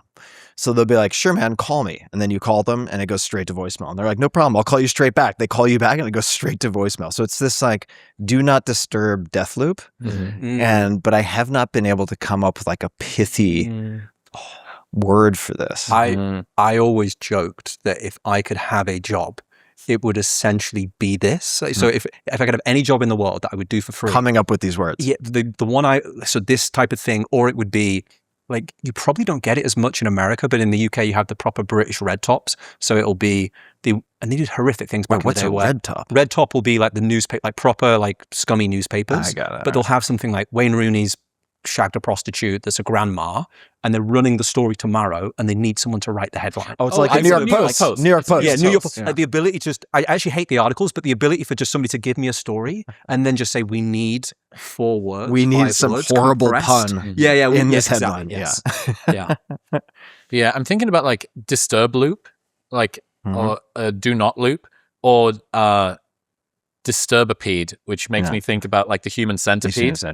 Like Ouroboros, like playing something into that could be fun. Or something with a boomerang. We could throw that one out to the audience too. Cool. Yeah, best ones in the comments below for when you ring someone and it's do not disturb and they call back. I will say, like, as a blogger, do not disturb all the way down. Like explaining things and coming up with like terms and stuff like that, and it's like most of the terms don't stick, and the posts or ideas of mine that have gone most viral or just stuck around the most are almost always like where I nailed the term. And it really is like, it is such an important thing, because if you can really, I mean, look at like, the cancel culture. It was this concept. People said, where people are, there's too much political correctness, or like, it's a little bit, it's like, it feels like there's witch hunts. It wasn't quite getting it. And then this one term, alliteration, it labeled it, and that exposes it. And now you're acting kind of like that. And it just it did a number on it. It was really like it was a powerful. It changed the culture war. This term. Yes. I mean, so you can examples like that are just so, and people who can do that really well. Oh, can I throw out one more related to that? Bigoteer, like a racketeer, someone who labels others for profit or gain of some type of bigoteer. That's great. Very nice. That's great. So, what are some of the blog posts that have really nailed the terminology? Like you mentioned the TED Talk that's gone really viral. And I think part of what was successful there was procrastination is something that so many people experience, and was just, again, putting labels to things. Like I called that when you are procrastinating, I said, I described you're in the dark playground. And it's a specific thing where you're dicking around social media, you're texting with your friends. I'm looking up one of your blog posts. You're texting with your friends, and you're doing whatever, and it is, you're in the playground, you're having fun, right? It's leisure time, but it's not fun at all. This is just dread and guilt and stress and anxiety that you're here, and you should start working, and you feel this. It's not fun. That's why it's the dark playground. But now I get messages from mothers that are saying, my 9-year-old son said, "Oh, Mom, I'm in the dark playground. I need to get out." And it's like, okay, that was a successful term, and it's like, yes, It's interesting. Yeah. The leverage that exists is absurd. Sorry. What about the tail end? Yeah. Is that, am I uniquely affected by that? No, or is that that one, and this Do you guys know this blog post? Yes, I think so. Yeah, I've So read it a long time you should ago. describe it, because this was sent to me by a friend, Matt Mullenweg, and like I still think about it constantly. You remember the guy that sent it to you? Yeah. Oh yeah. You want to have this is why I like blogging, because I want to take lots of swings at the bat, because then you might hit a home run once in a while, and you don't know which ones. But if you're just doing, that's why books is like one giant swing over 3 years. I don't like that. And this is an example of one where I was procrastinating during the SpaceX post. I was writing the SpaceX post, and I was like, what I should really do is write another blog post. Yeah, classic thing. I was like, I have an idea. I'm just going to do, instead of doing this like big giant mountain, I'm just going to I'm just going to do this little idea that I've had for a long time. But then I like thought about it in bed in the morning, and I was like, oh, okay, I know how I want to do it. And then I just got up and did it in a couple hours, and it was one of those that really made a big impact. And the idea is that, so one of the things I like to do is just like use visuals or whatever to look at how much time we have. I like to zoom out, and I don't want to just unconsciously go through life and then be like, oh wow, like look how much time passed. I want to be like, how much? Let's just look at it. How many weeks are there left if I live to 90? Like let's just see this for what it is, and so I'm not like caught. I'm not blindsided by it later. And so I would think about, okay, I've, even just like watching the World Cup, I'm like, I don't know, maybe I have 12 World Cups left, depending on like longevity research. And that's if I'm lucky, and how many Christmases, how many, whatever. Exactly. So I do this kind of thing, but then I kind of had a disturbing thought, which was not all of the important things in life are evenly distributed. World Cups are, Christmases are. I grew up spending 350 days a year with my parents, or whatever, when I got older, I went to camp, maybe 330, over 300 days a year with my parents, and my sisters. And then you graduate, and, you move, either go to college or whatever you're doing, if you move out of the city, especially, you might see your parents, I don't know, 10 days a year, 20 days a year. I don't know. If they live in your city, maybe you see them 80 days a year, whatever. But either way, the number is much smaller. And so then I was like, well, what if you actually add up the total number? If I just say I'm seeing them 15 days a year right now, so I need 20 years now to capture 1 year of parent time when I was a kid. I was like, wow, if you look at the whole number, I'm 95% of the way through with my in-person relationship with my parents. And I had this thought when I you was graduate like from high school. Yeah, exactly. When you graduate. So now I'm even older, right? And so, and this is if you're lucky, if your parents live long lives. And it was super depressing. And also one of those things where I'm like, some thoughts I have that are, or ideas that are depressing and don't serve any positive purpose. I'm not going to do that. I'm not going to just share my misery and spread it. I was like, no, this is important. We need to look at this. For, 2 reasons. One, if you are living in California and your parents are in New York or whatever, and you are seeing them 10 days a year, and that's just a reality. Or again, with a friend, there's some friends I saw all the time in high school that I'll see once every 5 years now. Once every 5 years sometimes. These are close friends. I might see that friend 10 more times, period. I might see my parents only, 200 more times, 150, 100 more times. And so if that's the reality, being like staring it in the face and being aware of it will at least make you treat those times you are together as what they are, which is precious. Or also, you can maybe make a big change. I've had people tell me they moved back home to where their parents are because of this post. Because if you go from living in California to you move back home and you see them now 60 days a year, you actually just brought that percentage down. Oh, instead of being 94% done, I'm only 81% done. Like what? You can change the equation. So it's this actually really empowering thing. Or at least, I'm not living in the same city as my parents, but I've become like so adamant about like, we need to all see each other every 8 weeks, like somewhere. It needs to be, we visit my sisters there, then we visit home, then we have Thanksgiving, then you should all come here for this. So it's like, it's helped motivate me to, and again, it's not pleasant, but having the delusion that we have endless time together, is not helpful. It encourages a bias for action. Yeah. One of the worst things to do is to identify something uncomfortable that it feels like you can't change or fix. That is where people really, really don't like, this is how bad social media is for you. And people push back against that a lot because I feel like it's out of my control. I kind of agree with the problem, but you haven't yet given me, the solution feels a little bit more out of reach than that. I personally started taking my whole family on a family trip every year to 2 years, and did that up until my parents were physically incapable of doing it. But that post was a real catalyst. And conversations that I had with Matt and other people about it, and I was like, okay, look, I'm not going to move back home. I don't have any desire to live in the middle of nowhere, but at least we can block out 2 to 3 weeks of concentrated time where we're sharing these adventures together. We have the anticipation of the trip leading up to it, which is a big piece of it. We have the memories and photos. That from you is one of my favorite ideas. Look at this, just mutually filleting each other. One of my favorite things from you is that most... You promised it in the text to me, so here we are. That is true. Like Bonnie Blue. Range. You're right. Your insight. Range, dude. It's the highest range podcast on the planet. Your idea that the holiday that you go on, you should book them as far out in advance as possible because so much of the enjoyment is done in anticipation. So there was this great study done a while ago. I did my master's dissertation on the effectiveness of anti-alcohol advertising on students at Newcastle University. I wanted to see what sort of interventions we could do to try and reduce. This is when drinking was a problem, not drinking, which is now the new problem. But the thing that I realized is doing a little bit of reading and a bit of research around this was a study was done looking at when people enjoy nights out the most. And this included people that were drinking. So you'd think, how many drinks deep is it? Is it when you arrive at the nightclub? Is it when the music, the mainline DJ comes on, the headline DJ, and everyone's there and they're having a great time? No, it was in the flat, in the apartment, as you were getting ready for the night out. The middle of the bullseye of dopamine and human satisfaction is things are about to get a little bit better than Friday at 3 p.m. at work is the happier moment than midday Saturday. Correct. And by the way, the inverse of that is if something shitty that I'm going to dread is on my plate, I want to know about it as late as possible.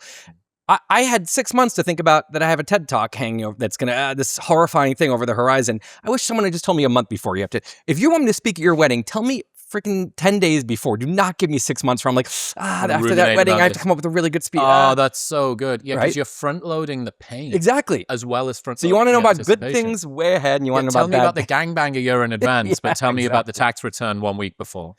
Depends on the details on Well, that yeah, one. which side of the gangbang you want to be? That's true. That is true. Yeah. You know, the most depressing version of your kind of tail end thing. It's this old proverb in China, and it's essentially goes along the lines of like, the saddest feeling in the world is to grow the desire to take care of your parents only to realize they're no longer there. So this proverb in Chinese culture, I'm like, Jesus Christ. Jared, you ever considered that you might have a drinking problem?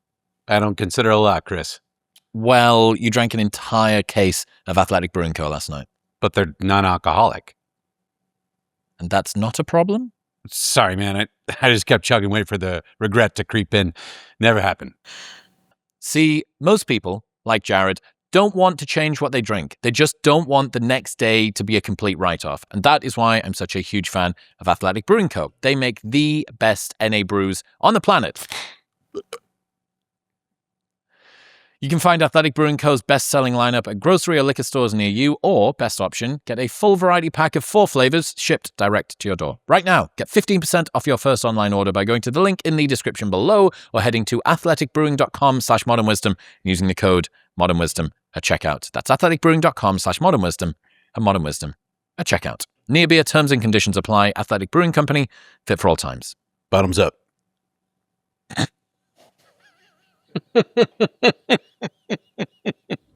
There's a great line that I came across I wanted to read to you guys. It's from Salhi Gune. And it says, "You'll regret it if you get married. You'll regret it if you don't get married. You'll regret it if you have kids, and you'll regret it if you don't." Kierkegaard said this 200 years ago as follows: "Whatever you choose, you'll regret it, because the problem isn't in your choices, it's in romanticizing a life you Grass haven't is always lived. greener. A person always finds an untraveled path alluring and mysterious. That's why the issue isn't making the right choice. It's choosing and deciding which regret you'll live with." And that was that Douglas Murray line. In life, we must choose our regrets. And you go, okay, in advance of a big decision, you might want to think, which decision do I want to live with? But the better question is, which regret could I not bear living with? Yeah. That's the one. It's a little like if you're, someone who, you can't be too perfectionist about finding your life partner. It's like, which flawed person and flawed relationship are you going to choose? And each one is going to have a different set of flaws.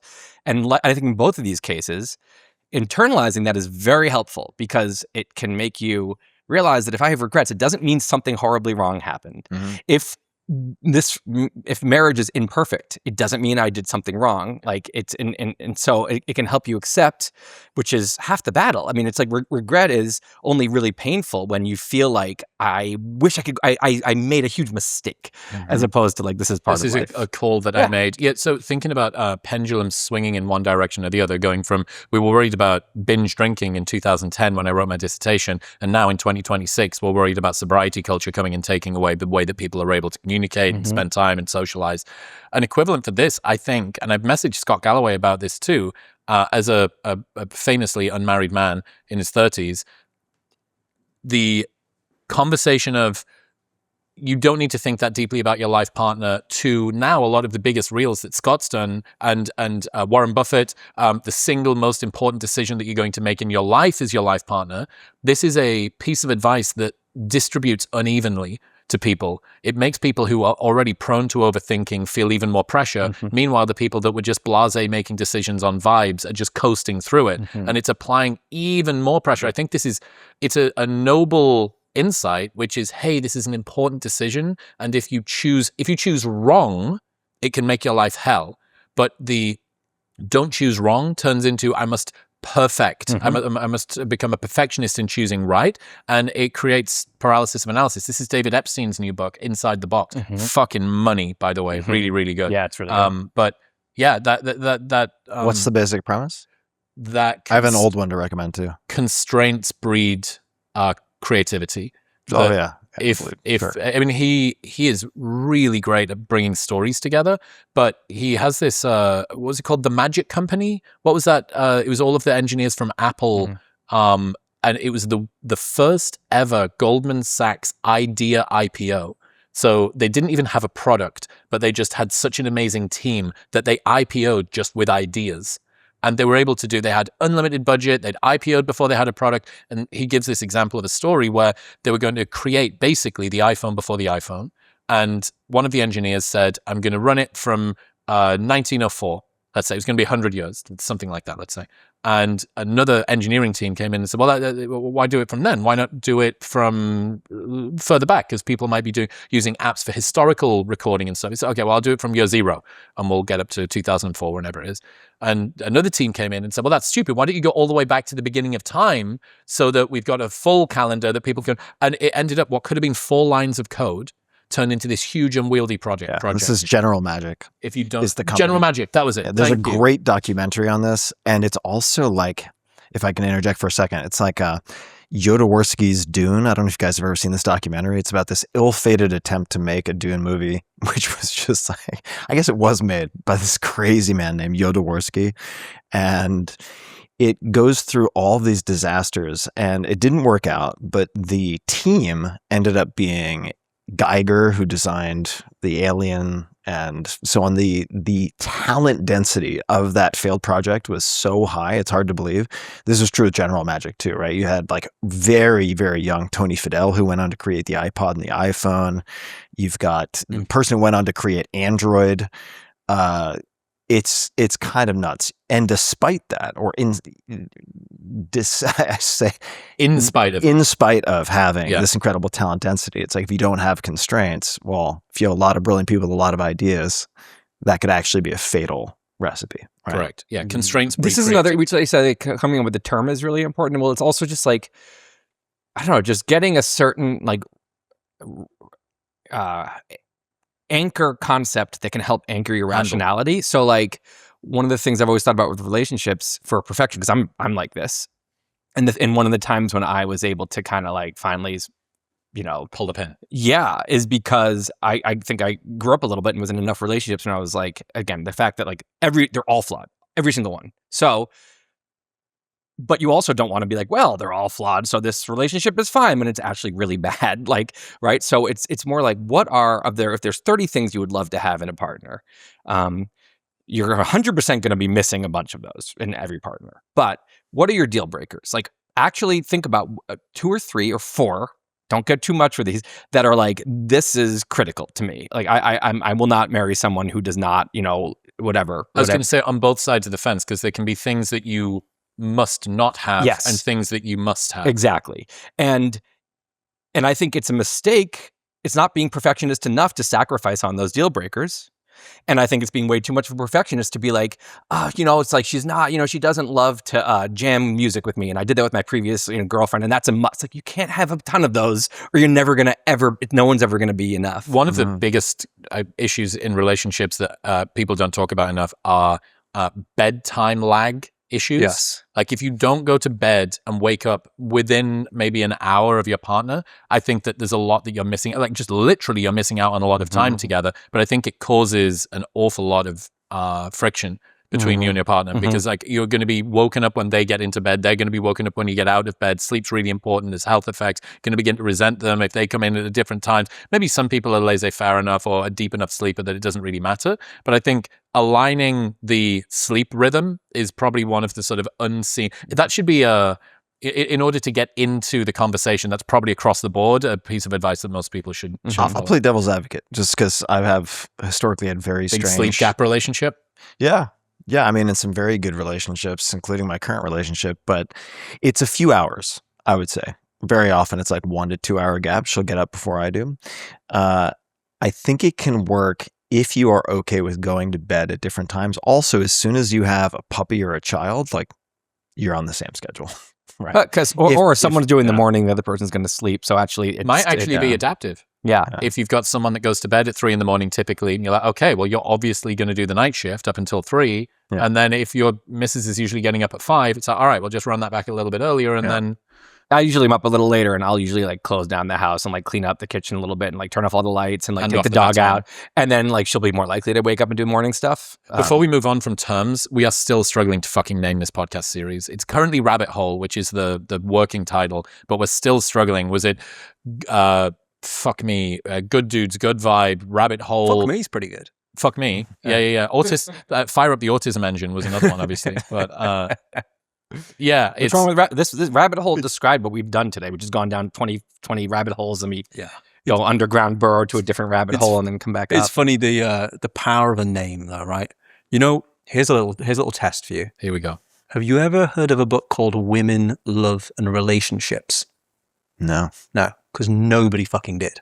Right, so this book released, I think it was in the 80s or the 90s, sold nothing. So he came along, changed the title, and just jazzed it up a little bit to Men Are From Mars, Women Are From Venus. And it was the best-selling book of the 90s. And it was basically the same book, different title. Well, it's like, when was the last time you had Patagonian toothfish? Not recently, right? Chilean sea bass? Now we're talking. Question. Given that we've got two authors and one fledgling author at the table, what is a book that you think is amazing but failed because of its name? Ooh, great question.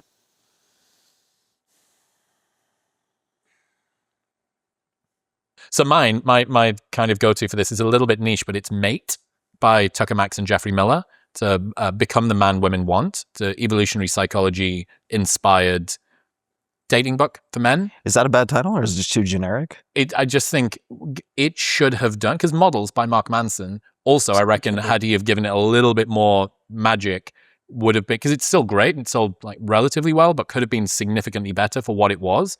Mate by Tucker Max and Jeffrey Miller is one of the best, if not the best book for guys to understand how women think, understand what their fears are. It's very like sort of both sides of the spectrum in terms of being understanding about women, being pro men without being too apologetic. And it fucking rips.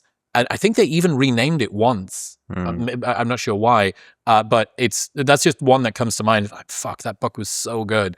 And it didn't take off. And I feel like there was a big unlock in the name. Perhaps. I think with a book, it helps. I think with like certain things like a company or even like a blog, maybe it's like XKCD. I think if I were advising my friend before that started, I would have been like, no one's, it's just four random letters. Like no one's going to remember. What that is. Yeah. Someone will be like, you should read that blog. It has the 4 letters. And they'll be like, what? It's obviously a massive success. You want to explain what it is for people? XKCD is Randall Munroe's. He's this, brilliant comic. He's he does a 3 comic Monday, Wednesday, Friday. He also puts out books. It's like a comic strip. Yeah, it's a comic strip, but it's like nerdy and science, and it's amazing. And it has a giant, been around forever. Yeah, cult following. Yeah, he's been doing it forever, and he probably gets more reads than like anything in like the comics of the newspapers these days. I mean, he's probably bigger than. So I think, although maybe the fact that not everyone's heard of him, maybe it would be even bigger. I mean, that's true. I don't know. I think people say, "What's your blog's name?" Wait, but why? And they go, "What?" And I'm like, I'm sorry. And I was looking on GoDaddy, and I was like, I need a domain that has a .com, and I had like my 100th idea, and I was like, okay, that's one. And I had like a small list of ones that actually had .coms, and I was like, sure. I think like it names in certain situations are overrated. I think with books, probably not. I think books maybe is something that it's but I think I think company names. I think there's a lot of really dumb company names. Yeah, I think it depends a lot on the nature of the company. I'm literally having this conversation with one startup right now, like whether to keep or change.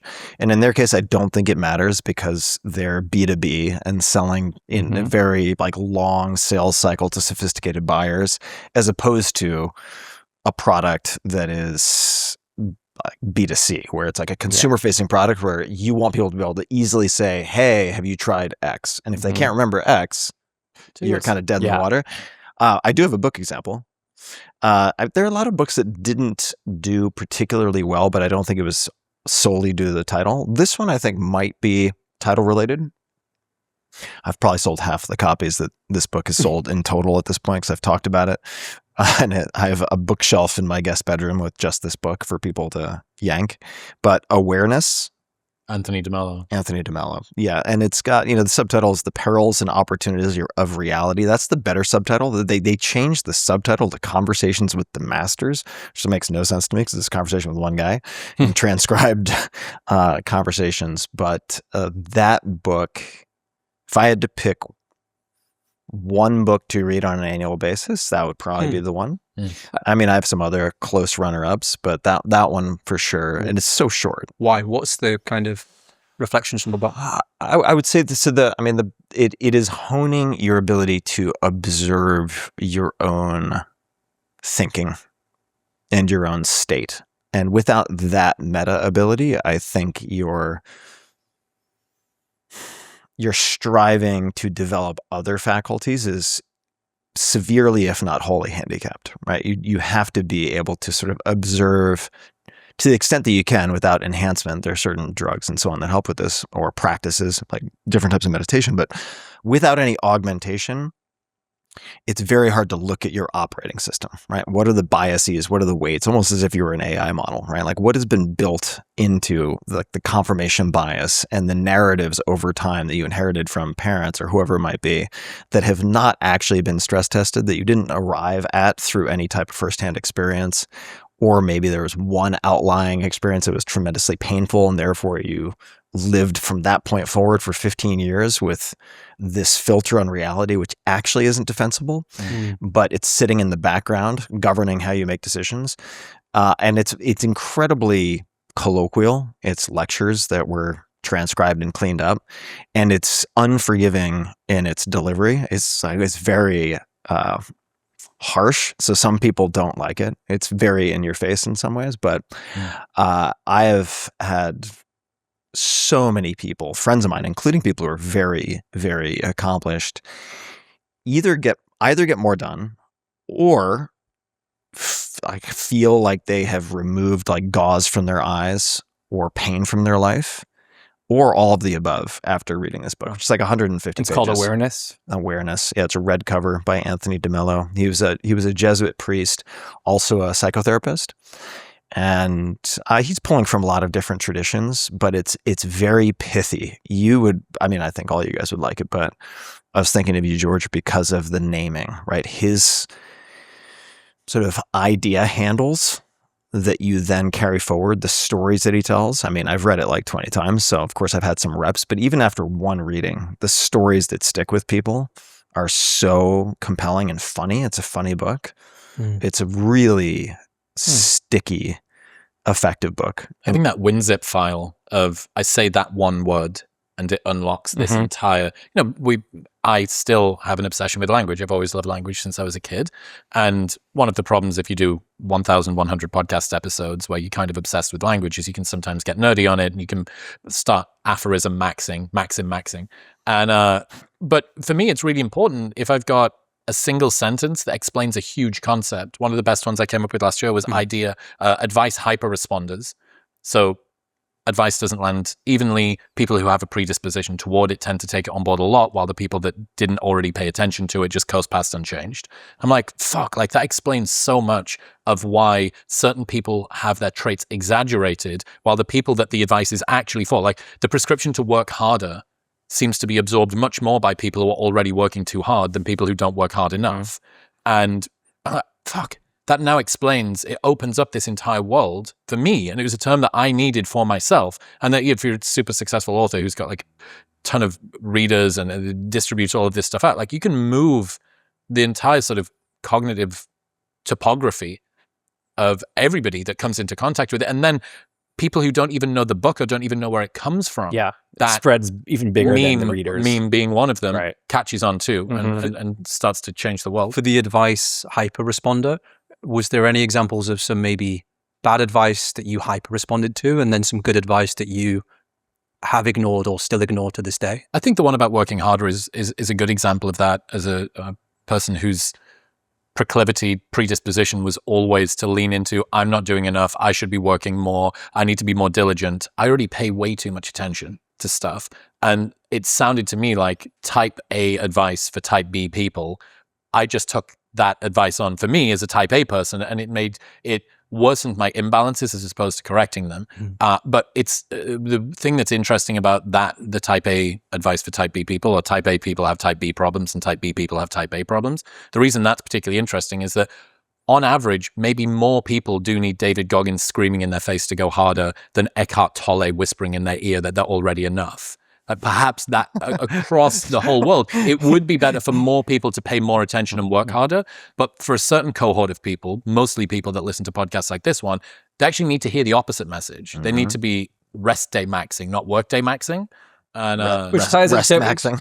that ties into awareness. I mean, that's why I think like the most important possible skill you can develop is self-awareness, and just being able to see, I go too far here. I'm not going to listen to that advice. And if you see that about yourself, you're not going to fall into that trap as much. One of the problems with that prescription, though, is that people who are already self-aware will take more self-awareness on. Yeah, and then too much self-awareness is not great. Is restricting. Yeah, you're too self-conscious in everything you do. And Bingo. Yeah, It's true. Yeah. You also, the problem with self-awareness is, when you think too much about yourself. One of the exercises I was trying to write about the other day for the book, it's interesting little thought experiment for you two gentlemen, which is, imagine we have... Gentlemen, hold on now. Gentlemen, imagine we have a room here, okay? And there's 10 people inside the room. But one of them is secretly miserable, but they're keeping it together. Everybody else is moderately happy. Now think of everybody in your life that you know. Who do you think you could send in that room and have the best probability of figuring it out? Figuring out which one. And who would be the worst? Obviously, don't answer the worst one publicly. But if you think of those two people in your head, who would be the best person? Esther Perel. Why? What is it about them? I don't know. I just feel like she is so unbelievably perceptive of, and I mean, I know this, I mean, of her talks and stuff, but I know her personally, and I just feel like she just like sees what I'm actually trying to say or what I'm actually feeling like really, really well, which is part of why I think she's so magnetic in her. Also an amazing podcast with couples work. Oh yeah.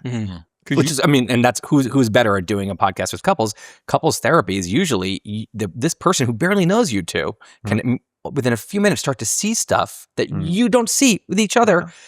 It's like that's incredible power. Yeah. They're also, I mean, I would think of, for instance, my friend Kevin Rose, super close friend, serial entrepreneur, amazing investor, great guy, EQ off the charts.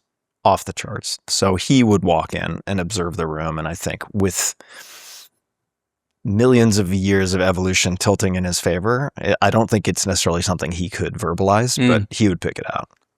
It's an interesting idea of, is it a trainable skill? What's also interesting is that you could kind of replace secretly miserable person with psychopath, con man, having an affair, and you'd probably pick loosely the same people to be able to go in to do that.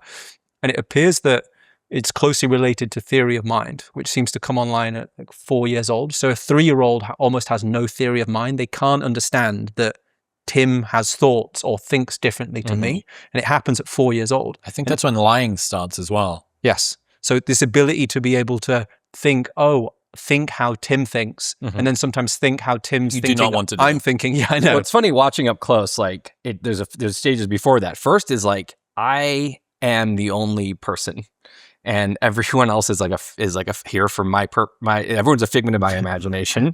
And then there starts to be like, oh, like other people are here and they're real, like they actually have their own consciousness, but they're all here for me. They're all here. And then there starts to be, you're like a kid and everyone smiles at you in the grocery store and it's, oh, everyone's doing their own thing. They're not here for me, but everyone likes me. Everyone's good. Everyone loves me, you know? And then you start to realize like, oh, I'm just a random person. And like, I'm not a kid anymore and people aren't like all smiling. The first existential crisis. Yeah. About 5 years old. And actually there's a lot of theories, I forget who originated, but it's, you know, this oceanic feeling that you have when you think everyone is there for you and that everyone loves you and everyone knows you, is some people cannot let that go. And the deep desire some people have for fame is forever chasing. Oceanic. Yeah. The oceanic feeling is this feeling, you know, that you're in this ocean of like love and then later you feel this very cold loneliness. And fame is like, oh, if I could be famous and everyone knows me again and everyone loves me and I'm admired, you know, and it's this, and I think a lot of people have a real like 13 to 15-year-olds have like this, a lot of them people go through, I think I went through this at that age, like this, you want fame more than anything in the world because it's the ultimate like being popular in school, but like, it's like them, you know, and then most people grow out of that, but I think some people don't. Yeah. To your question about trainability, I think it is trainable, but different people have better raw materials, or some people, right? It's like vertical jump, muscle mass. Like, sure, you can improve on those metrics a lot with really thoughtful training, and I think that's true. but some people just get it. And I think it goes beyond human to human interactions too, right? Like I'm very, very interested in dog training and mammal training writ large. Actually, it goes beyond mammal training. That's like a whole Why? Because I think that it's interspecies communication, however primitive it might be, is fascinating in and of itself. I think that, I mean, dogs in particular, like the relationship between dogs and humans is kind of crazy. Like if you start to look past the familiarity of seeing dogs everywhere, like, yeah, dogs. And you're like, wait a second. Like think about how unusual it is that we have effectively co-evolved over time. Yeah, there's an animal that lives in my house. Yeah, it's an animal lives in your house. Actually, like this is like a companion / guardian. I grew up with 4 cats. Look, cats are great, but like cats are animals that live in your house. Dogs are sort of in a separate category if they're trained. And I think a certain different type of awareness and consciousness comes online for dogs vis-a-vis training as you develop kind of labels for different things. So for all of those reasons, but it extends to equine training and how that could be apply like animal interactions to people with autism or PTSD. Like you see some wild stuff, and this doesn't end up being limited to horses. For instance, in the case of the therapy, I've seen instances. I volunteered at a wolf sanctuary in Colorado for a period of time, which is a long story, but wolves that had either been injured, trapped by ranchers, or raised in captivity, which is a terrible idea. Please, people, don't get like wolf dogs or anything like that. It's really, really awful on a lot of levels. But there are these ambassador wolves that they have. I think it's just called Mission Wolf in Colorado if people want to look at it and possibly support it.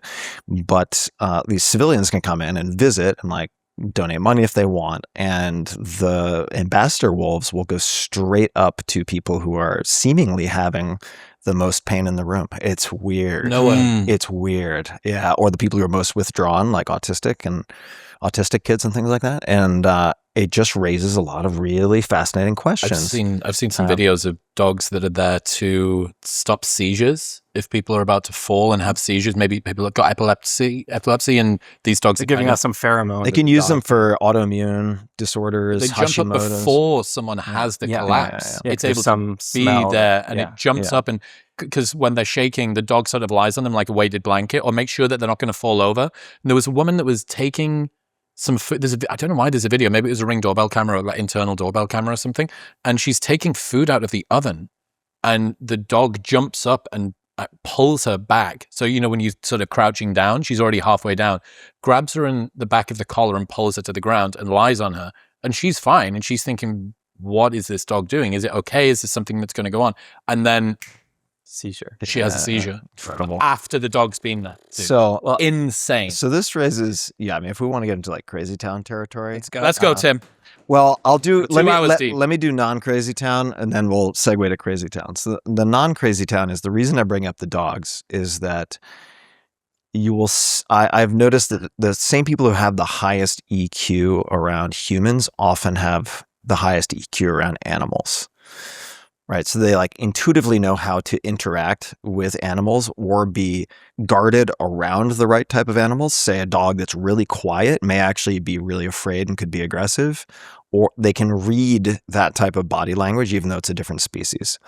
Whereas some people have no awareness, right? They'll walk up to a dog that is clearly uncomfortable and they'll come top down to like put their hand on the dog's head. It's just like, oh my God, you're just asking for trouble. Or they're not paying any attention to their kids. Like, why do so many little girls have dog bites on the faces? Because little boys are kind of assholes. They like to like poke dogs and stuff, but little girls like to hug dogs around the face and neck.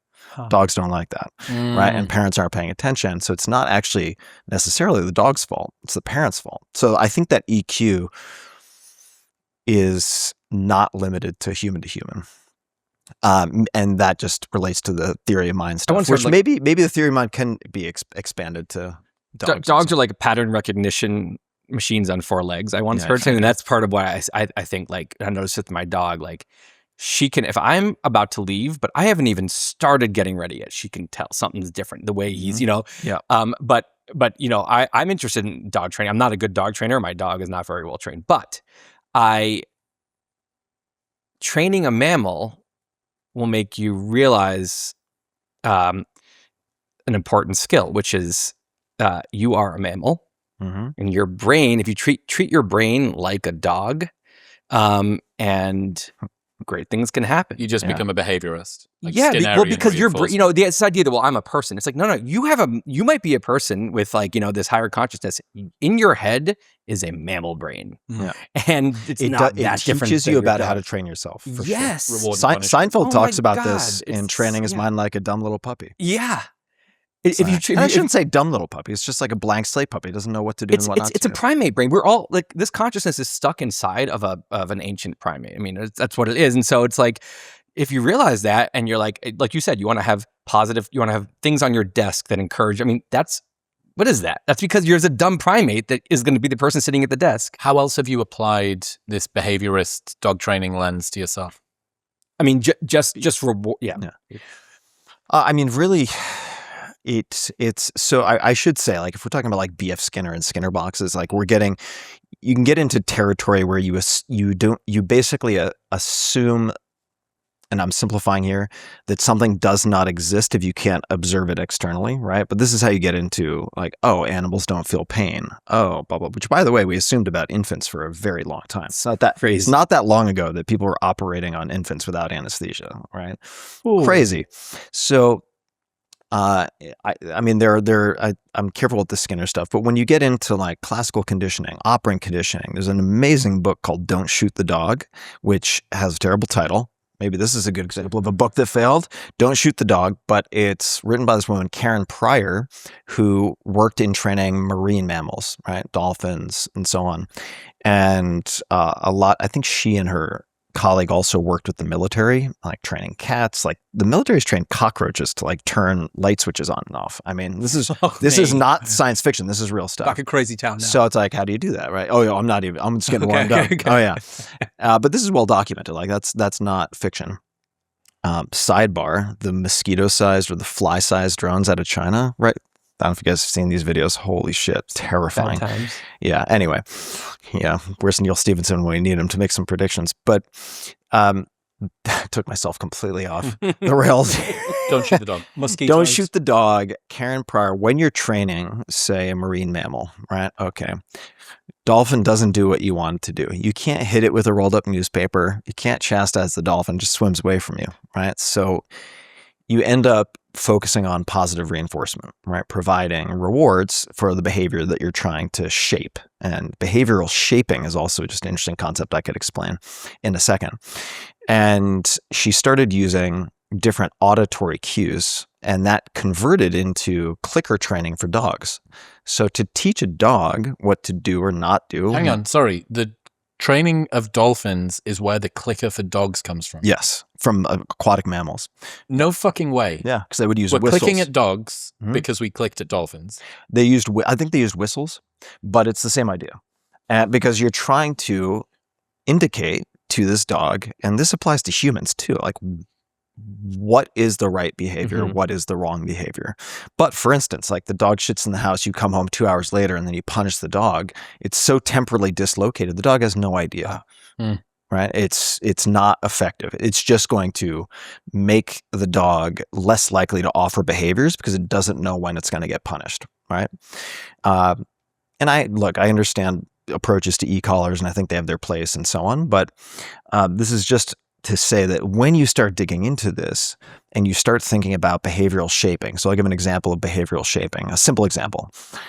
And look, I'm not a professional dog trainer, but I do find it really interesting. So for instance, if you're trying to get a dog to sit is really easy.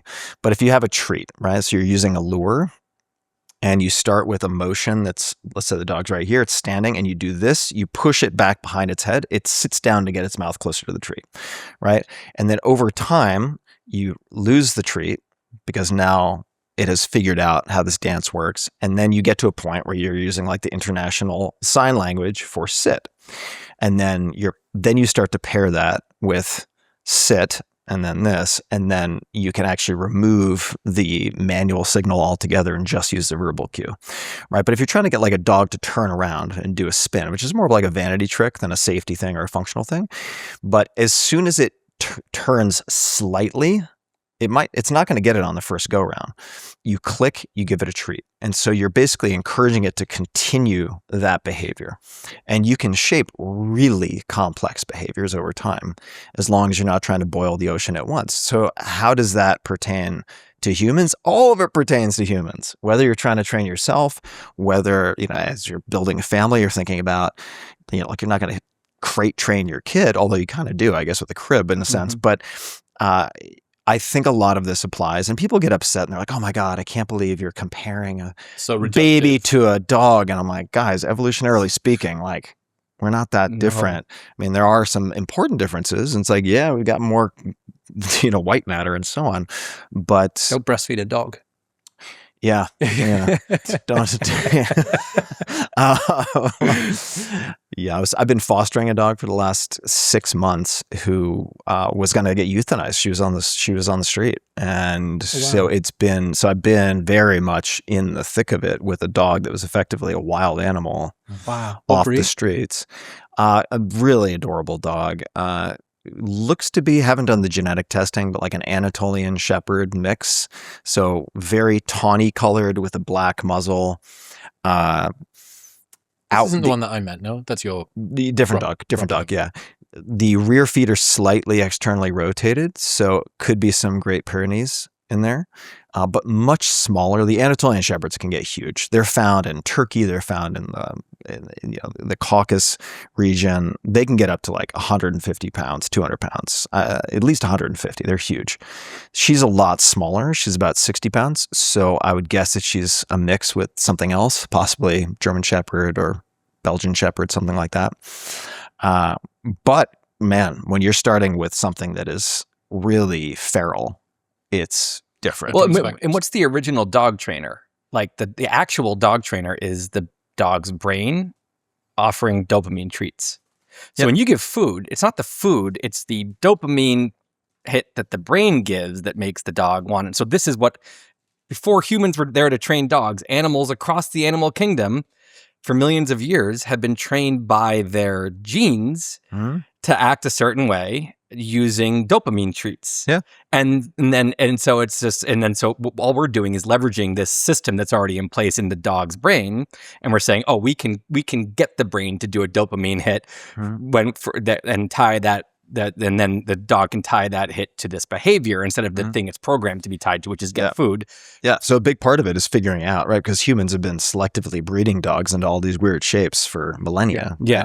Is what does this dog respond to? Yeah. Right? Because some dogs are really food driven. But then your brain is also giving you dopamine treats. Sure. Yeah, and this is what social media platforms do, is they are geared towards flooding your brain with dopamine treats when you give it attention, and therefore ad dollars. Well, we also think of ourselves as like the masters of the universe, but it's like, to what extent did we domesticate certain plants, and to what extent did they domesticate us for propagation, right? I mean, it's like, it's a fun question. Say more on the tumble down the rabbit hole here. Yeah, I mean, it's just like, if you look at like wheat, corn, soy, et cetera, I mean, they've been very effective at propagating themselves as a species. And I don't want to attribute like anthropomorphizing the wheat necessarily, but just from an evolutionary and sort of propagation imperative, it's like, how did they end up being so ubiquitous? I just think it's a fun question to poke around with. When I was studying like history, and you're looking at, we domesticated not just plants, we domesticated the horse, we domesticated the dog, and now the modern cow, the modern house dog, they couldn't survive in the wild because they've been domesticated. So now they rely on this artificial structure. And then you read more about humans, and oh shit, what is civilization? We domesticated ourselves. Yeah, we cannot survive. As if you bring us back to 50,000 BC. Maybe you're like one of these people that might, most of people I know, we would die. Our natural habitat, we cannot live in it. Just like the Maltese cannot live out in the natural wolf habitat. We can't live there because we domesticated ourselves. And this is one of these weird things where we now live within this structure that we only can live in, just like a house. It's like a dog can only live in a human house, a dog pet.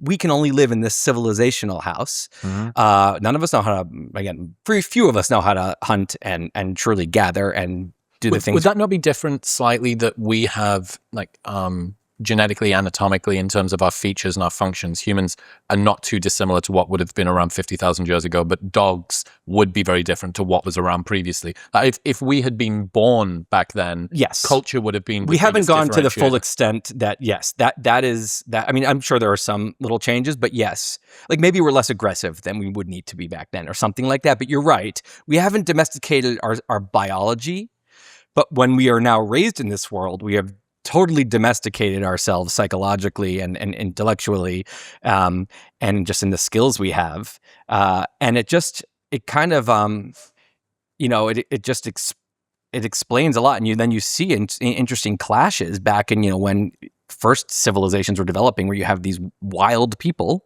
essentially, clashing with domesticated people. And that doesn't always go, sometimes when the weapons got good enough eventually that the domesticated people couldn't be fucked with. But for a long time, these, steppe hordes, Mongols and others, the Huns and many, many others, would come down with no technology at all, but they were essentially wild people. Again, they had Except horses. for horseback archery. Yes, they had horses. They were pretty good. They had horses, but like on the wild to domesticated scale, they weren't very far. And when they would clash, it wasn't just that they were really great with their weapons. They had this level of kind of wild brutality and kind of a lack of a civilizational notion of empathy for human lives or whatever are worth something. I mean, the Mongols thought of humans as cattle, as another, whatever. Killing them was not a moral wrong, and that was this huge advantage. So it's just interesting to like when you. And this is what's scary. It's very scary when you think about civilizational collapse, talk about AI apocalypse, things like this. I mean, what's scary is just the power goes out. That means the internet goes out. I mean, you'd see a lot of very domesticated people in a total chaotic situation, and it would be, People lose their shit really quickly. I was in San Francisco, and I was volunteering for something called NERT, which is the Northern California Emergency Response Team. And it's a volunteer coalition of people who are distributed throughout, in this case, San Francisco. And it's done in collaboration with the police and fire department to train volunteers to respond in the case of a highly destructive earthquake or natural disaster of some type. And I remember in the very beginning, they effectively said, okay, the broader San Francisco area has population of X, whatever it was, 1.2 million people. Guess how many fire engines we have? And they defined like what a fire engine was and so on. They're like, 10. Okay, so what happens if we have a conflagration, which I think is a square block on fire, of X magnitude? And they're like, you should expect to be without water and electricity in these following areas for this period of time, like 7 to 10 days. And I remember I was living in Glen Park in San Francisco, and PG&E had a rolling blackout. I was like, okay, power's out.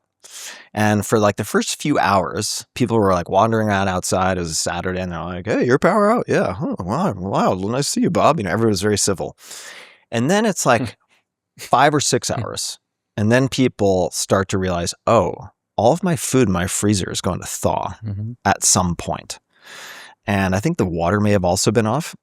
And around like 10 hours post, there's one guy in the neighborhood who had a little Honda generator because he was a burner. He went to Burning Man, and he was like keeping his stuff frozen.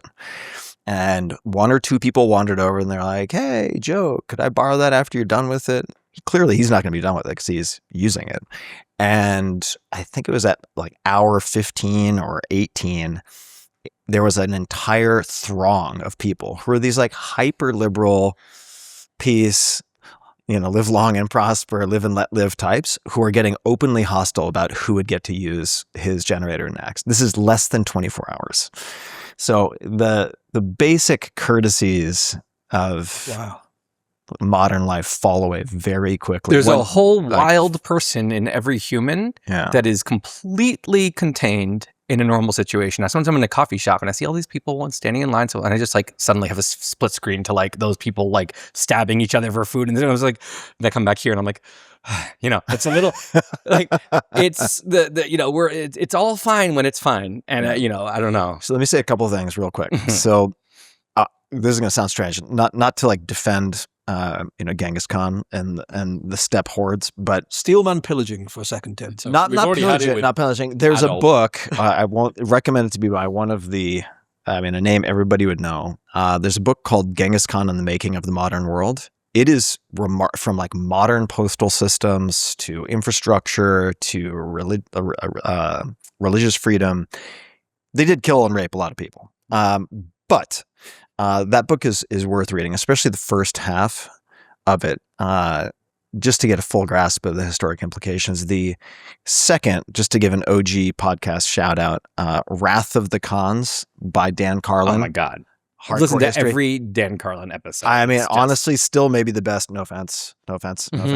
Best podcast of all time. Dan Carlin, Hardcore History, Wrath of the Khans. It's like a 5-part series. Each one is 4 to 5 hours long. Oh, so and so you many. will not be bored. You will rip through it. They are. I mean, this is a whole other topic. Yeah. But like history podcasts are one of my favorites, and he is the goat. You know? Yeah. I heard that he used to do them in a single take, and if he messed up, he'd just restart again. Oh God, it wouldn't surprise me. He's a perfectionist. I mean, that's why What's they he took doing? so Is he long. still doing? I haven't seen. I'm any not new- sure, but part of the reason I also love Dan as an example is that wherever you are, whenever you are, you run into whatever industry, these things that are taken to be true because they get repeated a lot, right?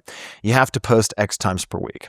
You have to do this. You have to do that. No one's going to listen to a podcast that's longer than 60 minutes. And Dan was like, I'm going to do one 6-hour podcast or 5-hour podcast once every 6 months. Mm-hmm. And he was top of the charts forever, for years upon years. Not upon many years. people are doing A+ work, and when you Yeah. are, none of those rules apply. Yes. Yeah. The rules just didn't apply. The best tagline that we've found for this is there will always be room for better. Yeah. There will always be room for Yes. better. It doesn't matter what the industry is. It's just something really great. There's just not very much of it. Doesn't matter how many podcasters there are. Very few people are doing A+. Feels like that's accelerating now. Because you have LLMs churning more shit out, Mm-hmm. and you're going to have more video models churning more shit out. It feels that whether there's less quality today, or is there it just feels maybe there's less quality relative to the amount of quantity. So it's also It encourages a discovery everyone problem. to average back to the mean, right? It regresses the aggregate of content that's being. And then put. people get discouraged and think, oh, there's so much content. Like, what's the point of it? It's like, no. If you can do something great, it will just rise above this and the world will see it. Speaking of novel content, the Japan and USA algo crossover because of the translate mode that happened has resulted in some pretty spectacular outcomes. None more so than Kenki Kid's account. Have you seen this guy? Okay, so he describes in his bio on X as a company employee living in Yokohama's Kanai area, originally from Yokohama, born in 1985, currently 41 years old, single, 41 years with no girlfriend history, non-appealing to the opposite sex, unattractive, amateur virgin, like sex services, hobbies of watching soccer, overseas travel, planning to retire early from the company at age 50, has given up on marriage and is currently seeking a comfortable single life. So, it's interesting about this guy. He's been tweeting about That is visiting one hell of different- a bio. How did he end up getting so many characters? I think you're able to compress things down in Japanese. Yeah. Impressive for a dog as well. He's been tweeting about visiting different handjob parlors in Japan and is using the revenue paid out from X to fund his future trips. He's essentially unlocked an infinite handjob glitch in reality. Chelsea supporter. It's also just no one in the Western world talks like this. It's just a very specific like Japanese. So there's a quote tweet. Go to the quote tweet, Jared. It's where he says, "Today, both my regular handjob spot and the married woman place are running discount events, and I'm torn about which one to go to." And that's quote tweeted by an American saying, "Americans be like, I can't even get some chopped foid from a dating app to go on a $250 date with me, while the Japan bros are like, damn, the handjob parlor and the MILF joint are both on sale tonight. I don't know which one to pick." And he is using the X revenue in order to fund his handjob. It's like the most honest man in the world. It's unbelievable. Can you set a calendar reminder for Black Friday? Hanky kids. Dude, unbelievable. Yeah, the crossover from American people finally being able to see Japanese content on X has resulted in I did love I don't know if you've seen these split videos of like Japanese cleaning the stadium after a game and Knicks fans. You brought this up. Yes, The other they day. do. Even what's interesting, when the Japanese team played at Wembley against England, they cleaned the changing rooms afterwards. The players even did it. It's a completely different cultural difference. What's interesting though is you have these languages merge online. I'm assuming you're going to have podcast language merge. Do you actually lose less the cultural differences as much? One of the reasons why Japan is so unique is because they did that Sakuku, right? Where whilst the rest of the world was all mixing ideas, if you left Japan, killed. If you tried to enter Japan, killed. So it's so unique. It's so alien. It's like the Galapagos of culture. Yes. And I wonder with it's a great way to put it. With the internet now, do you actually have, because I can feel it already that English culture is becoming a bit more American. Or even like this internet culture. It's not even American now. It feels like it's post-American. It's becoming more. It's just global. Online. It's just the online culture. Mm-hmm. The internet is like the anti-Japanese isolationist culture effect. Yes, unless you're on the dark web. And then what's unfortunate is then what's nice is when you have all these independent cultures and each one does something really well. And we can kind of, when it all starts to blend, you really lose the variety. The variety is where like variety is in both evolution and cultural evolution is the engine of creativity and growth. And, and it's like instead of having, a bunch of different brains in a room brainstorming, you just have kind of like one thinker, and it's a shame. Someone wrote a blog post a few years ago about where did emos and goths go? And the question was that subcultures need time to ossify. And if you've got this sort of global permaculture thing that's always moving, and any bit that moves in one side of the membrane affects another bit over here, it's like everybody being on a bouncy castle at the same time. And somebody that jumps up and down over there impacts everybody else. So you don't have time to silo off to create this sort of weird niche trends, music, tastes, language. Now you see subcultures on the internet with language, but very quickly, like look at looksmaxxing. All of that immediately now has become common vernacular because one part of the bouncy castle is now affected. The meme I'm just pulling from words you're throwing out. You want a podcast name idea? Yes. Bouncy Castle Gangbang. Bouncy Castle Gangbang. I'm actually not far off. That's not. That's It's evocative. It's very visual. It's either that or fire up the autism engine. It's one of those two. It is visual. Yeah. Why have you mentioned goths and emos then? When was the last time you thought about goths and emos? Yeah, and I always ask Chris this question, and ask you two guys this, which is when the fascinating thing about something fading away is that you don't notice it fading away because by definition it's fading away. Is there anything that's currently fading away or has faded away that you think we would have forgotten about until you mentioned it? Like a good example is the voicemail. The voicemail, if you watch, I was watching Breaking Bad, and there's about 5 minutes every episode of like a voicemail scene where the voicemail will be playing across the house, and it's just disappeared. It doesn't exist. But nobody really discussed it because by definition, if something's fading away. Yeah. There's stuff that's fitting in too, like mullets. Mullets are back in Mullets vogue. are very, very back. That's what I'm mustaches waiting for you. came back.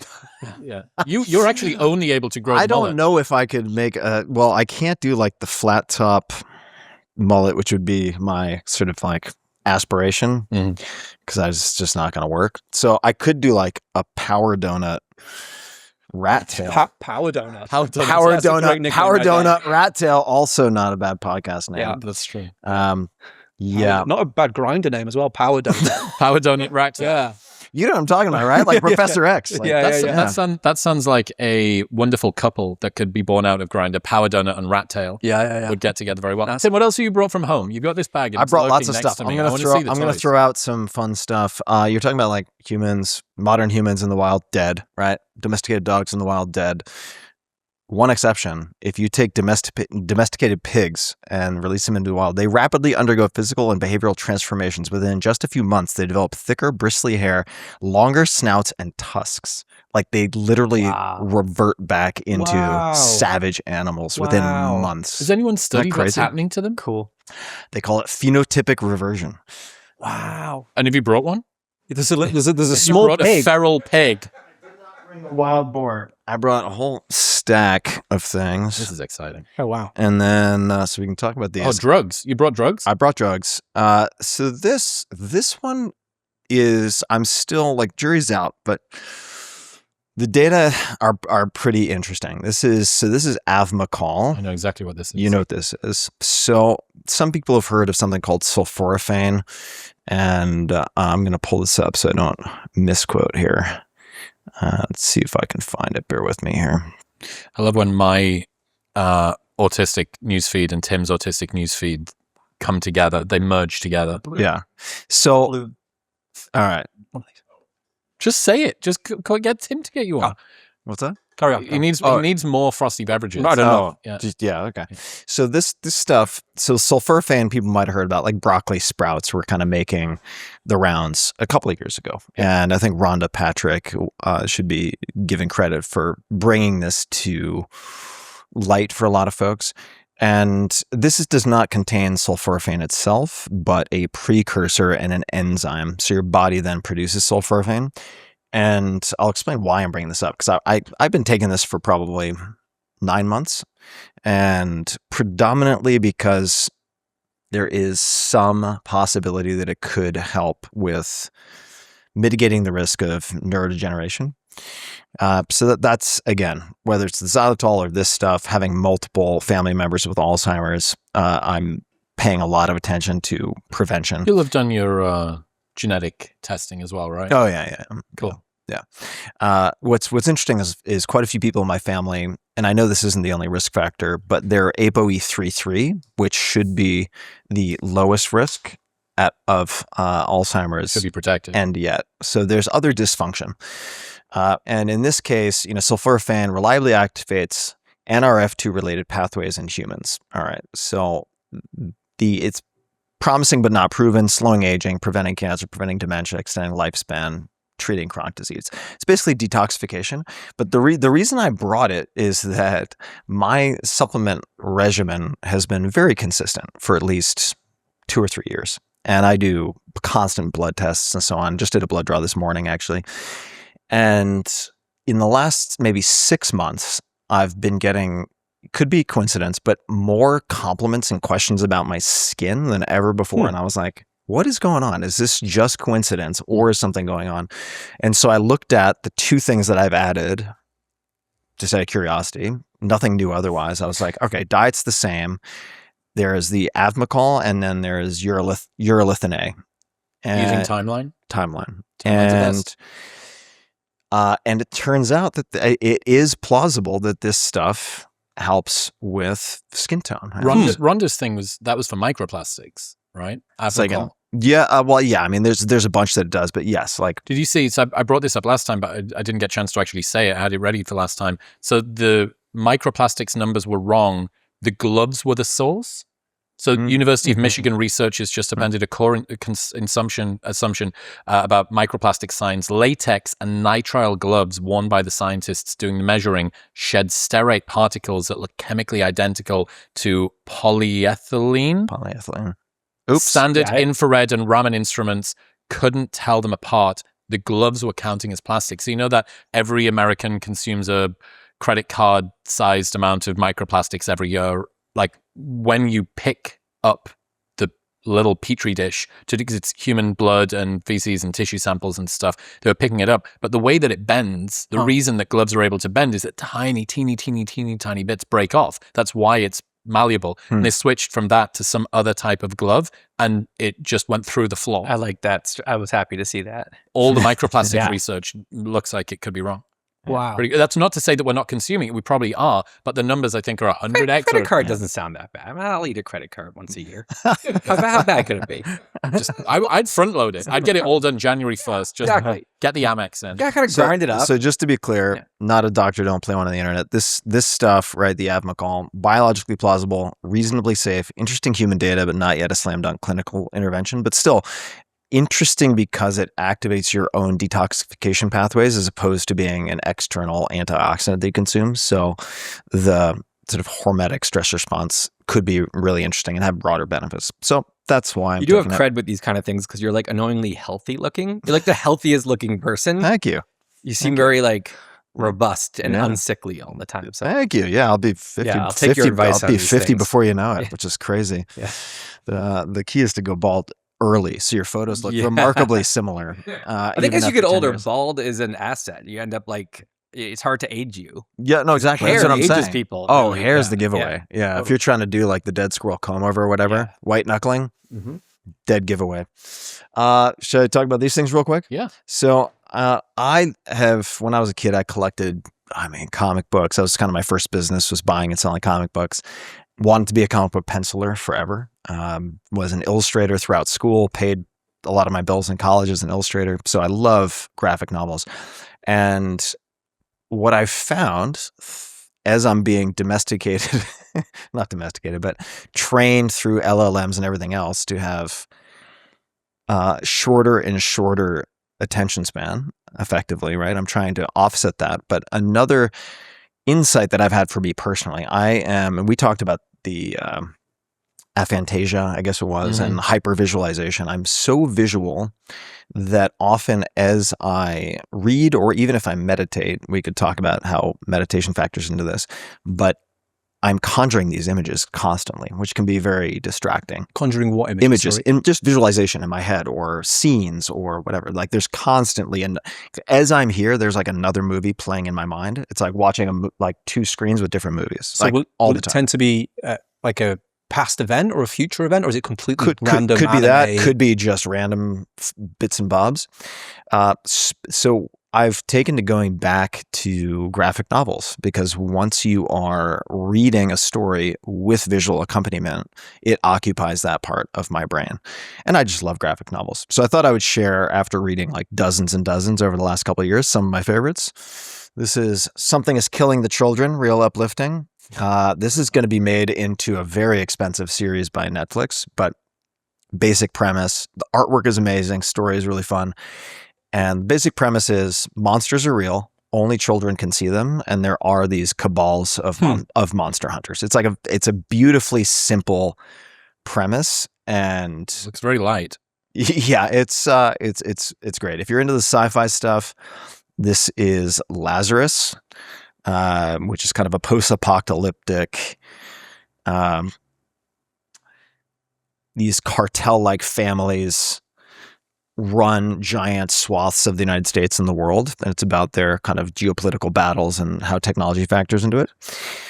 If you want something more fantasy, and this gets into some deep psychological terrain and inner turmoil, but it also throws in lots of fantasy tropes. So it's kind of like fantasy plus a bit of steampunk. Monstrous, which just based on the cover, I was like, I'm not going to like this at all.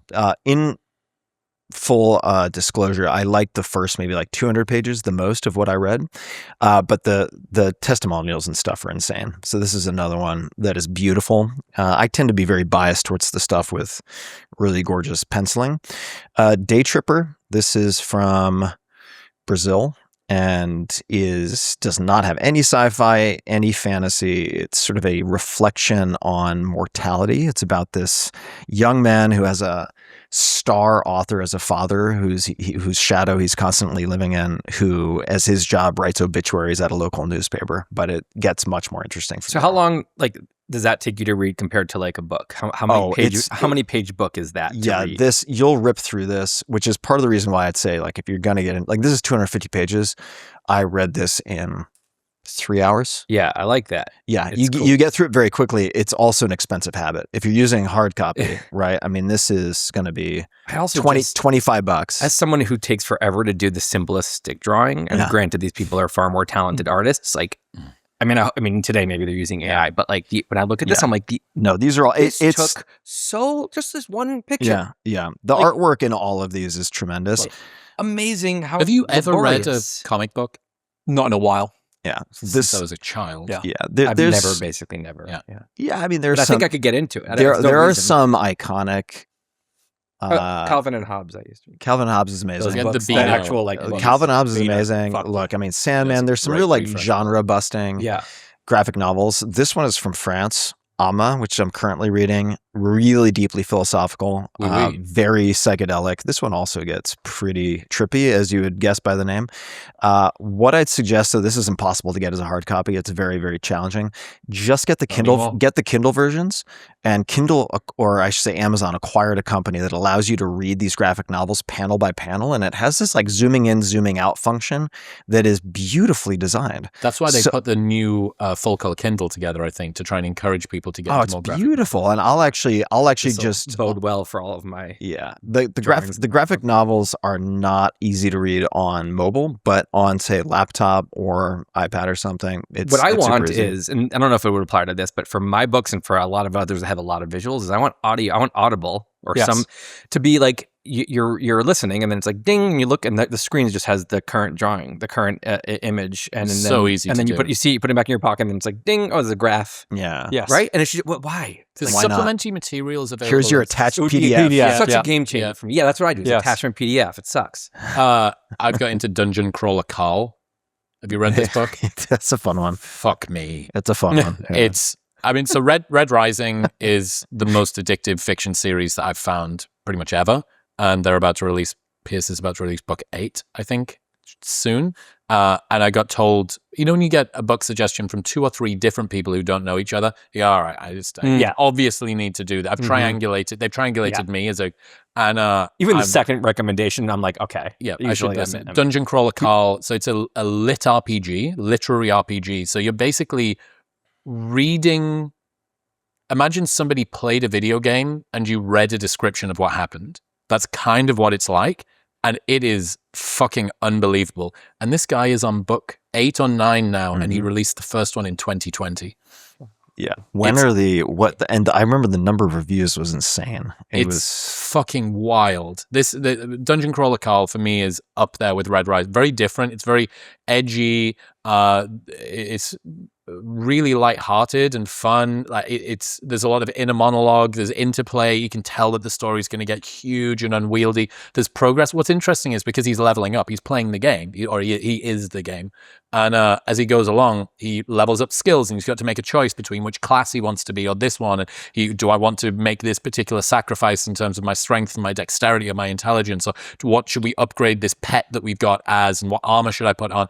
And you'd think, oh, that sounds so dry and boring, but it's got me.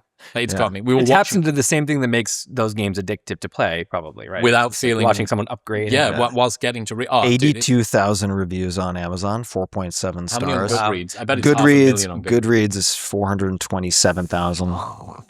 It's insane. It's really... Since 2020. Yeah, it's pretty fun. I only got through book 1, and I enjoyed it. So I didn't make it. I don't know how you stopped at book 1. Yeah. He was about to choose his class. How did you stop at book 1? I know. What have you been reading recently? Anything good?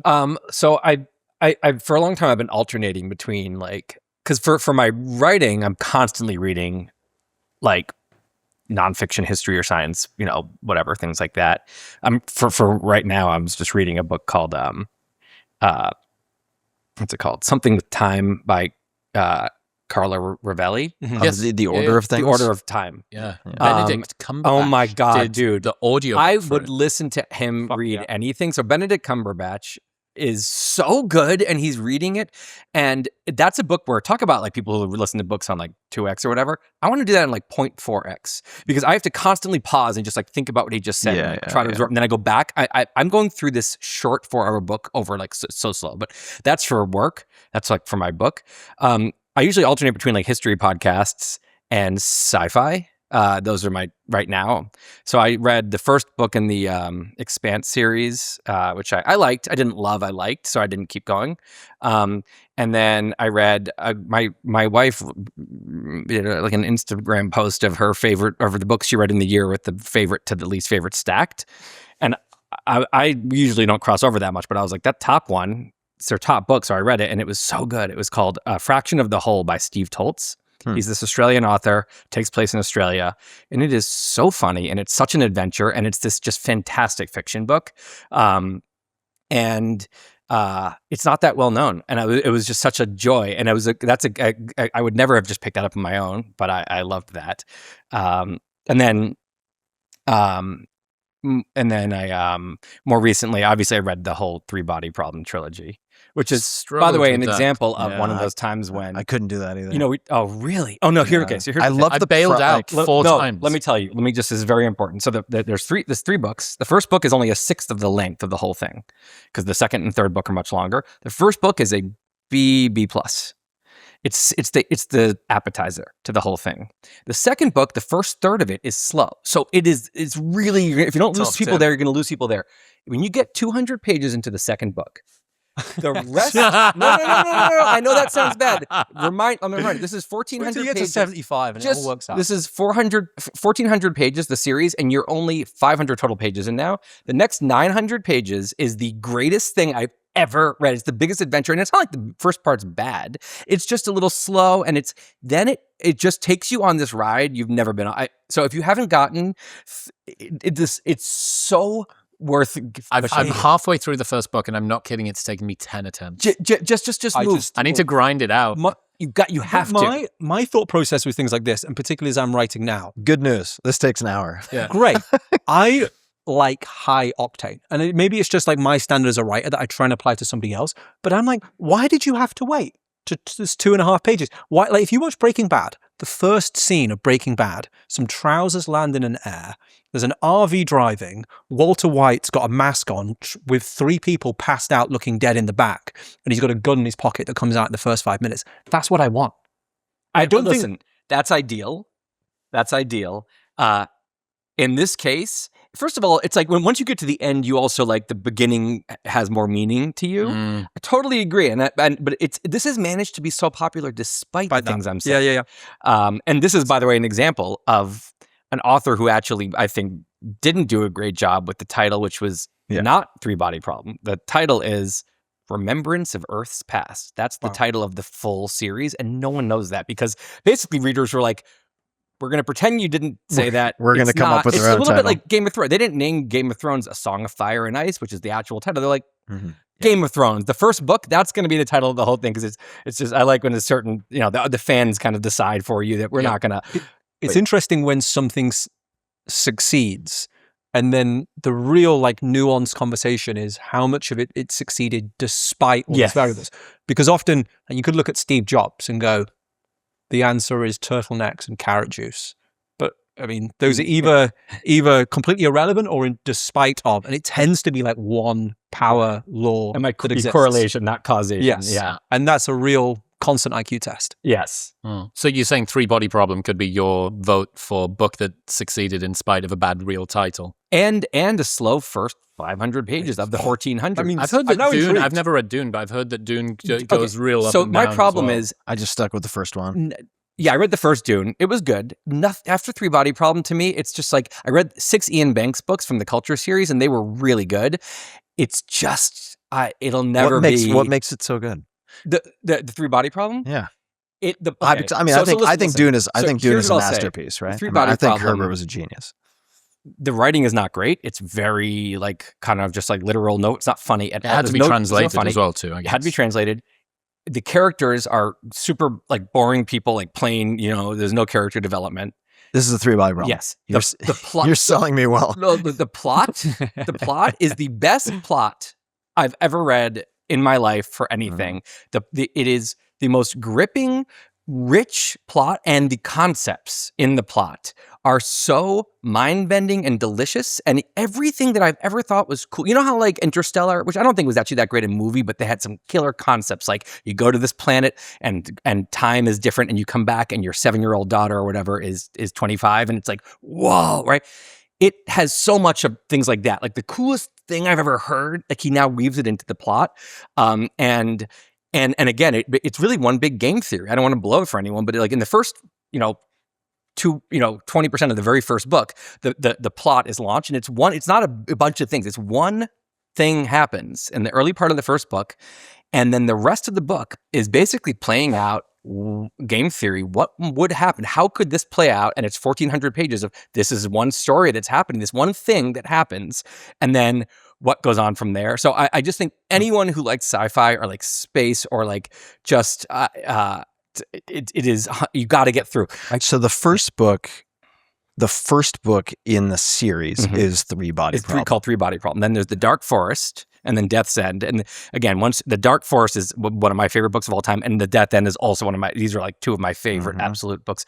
And again, it's like, oh, the first book is slow, but that's only a 1/6 of the whole series. So that's what I would say. Well, I mean, Seven Eves by Neil Stephenson, the moon explodes in the first line. Yeah. The first line of the book, the moon explodes. I love that. It was something like, it was just after midday on a Sunday when the moon exploded. That's the first line of the book. Wow. It's pretty good. Boys, I appreciate you all. You're all fucking awesome. Tim, you're going traveling for a bit, so I'm not going to see you for a while. Yeah. Shame. What have you got going on? Where should people go to keep up to date with the shit that you've got happening? Just go to tim.blog. Just put up a blog post talking about how nonfiction is imploding thanks to LLMs. Very good blog If you want to post. see real sales numbers on disruption, that's there. Yeah, tim.blog. sign up for the newsletter, tim.blog/Friday. It's got 2 million subscribers. It's fun. It's free. So right until my book is out, no one can buy that. So that's fall of 27. So who knows? Waitbutwide.com is my homeland on the internet, and all my posts are up, and they're usually pretty evergreen. So that's still fun, I think. But likewise, I would say newsletter is the thing to do because I don't post that often, and I only send an email out when I post something, so it's not annoying. And I always encourage people to get on board there. Highagency.com/books. Find out about Oblomov, who I spoke last time, my 400-page Russian novel where a man spends the first 50 pages worrying about how he's going to get out of bed. Now that's having just criticized a man who spent 500 pages. Read it, and see watch Oblomov sit there. The most exciting time in bed. All right, my beauties. I appreciate you all. I'll see you again soon. Thank you. Bye. Let's go, Woo! Boys. Yes. There we go. All right. Time is it? Yeah. Fun as shit. Yeah. Blam. Yeah. Boom. Good job, everyone. The amount of treats was such a. I looked at the fucking. I had so much fun. These are incredible. Thank you. Take some away. Yeah, they're fun. Take some away with. That was so much fun. Congratulations! You made it to the end of a full podcast episode. You are not so TikTok brained that you've completely dissolved into nothingness. Why not watch another one? Right here. Go on. Press it.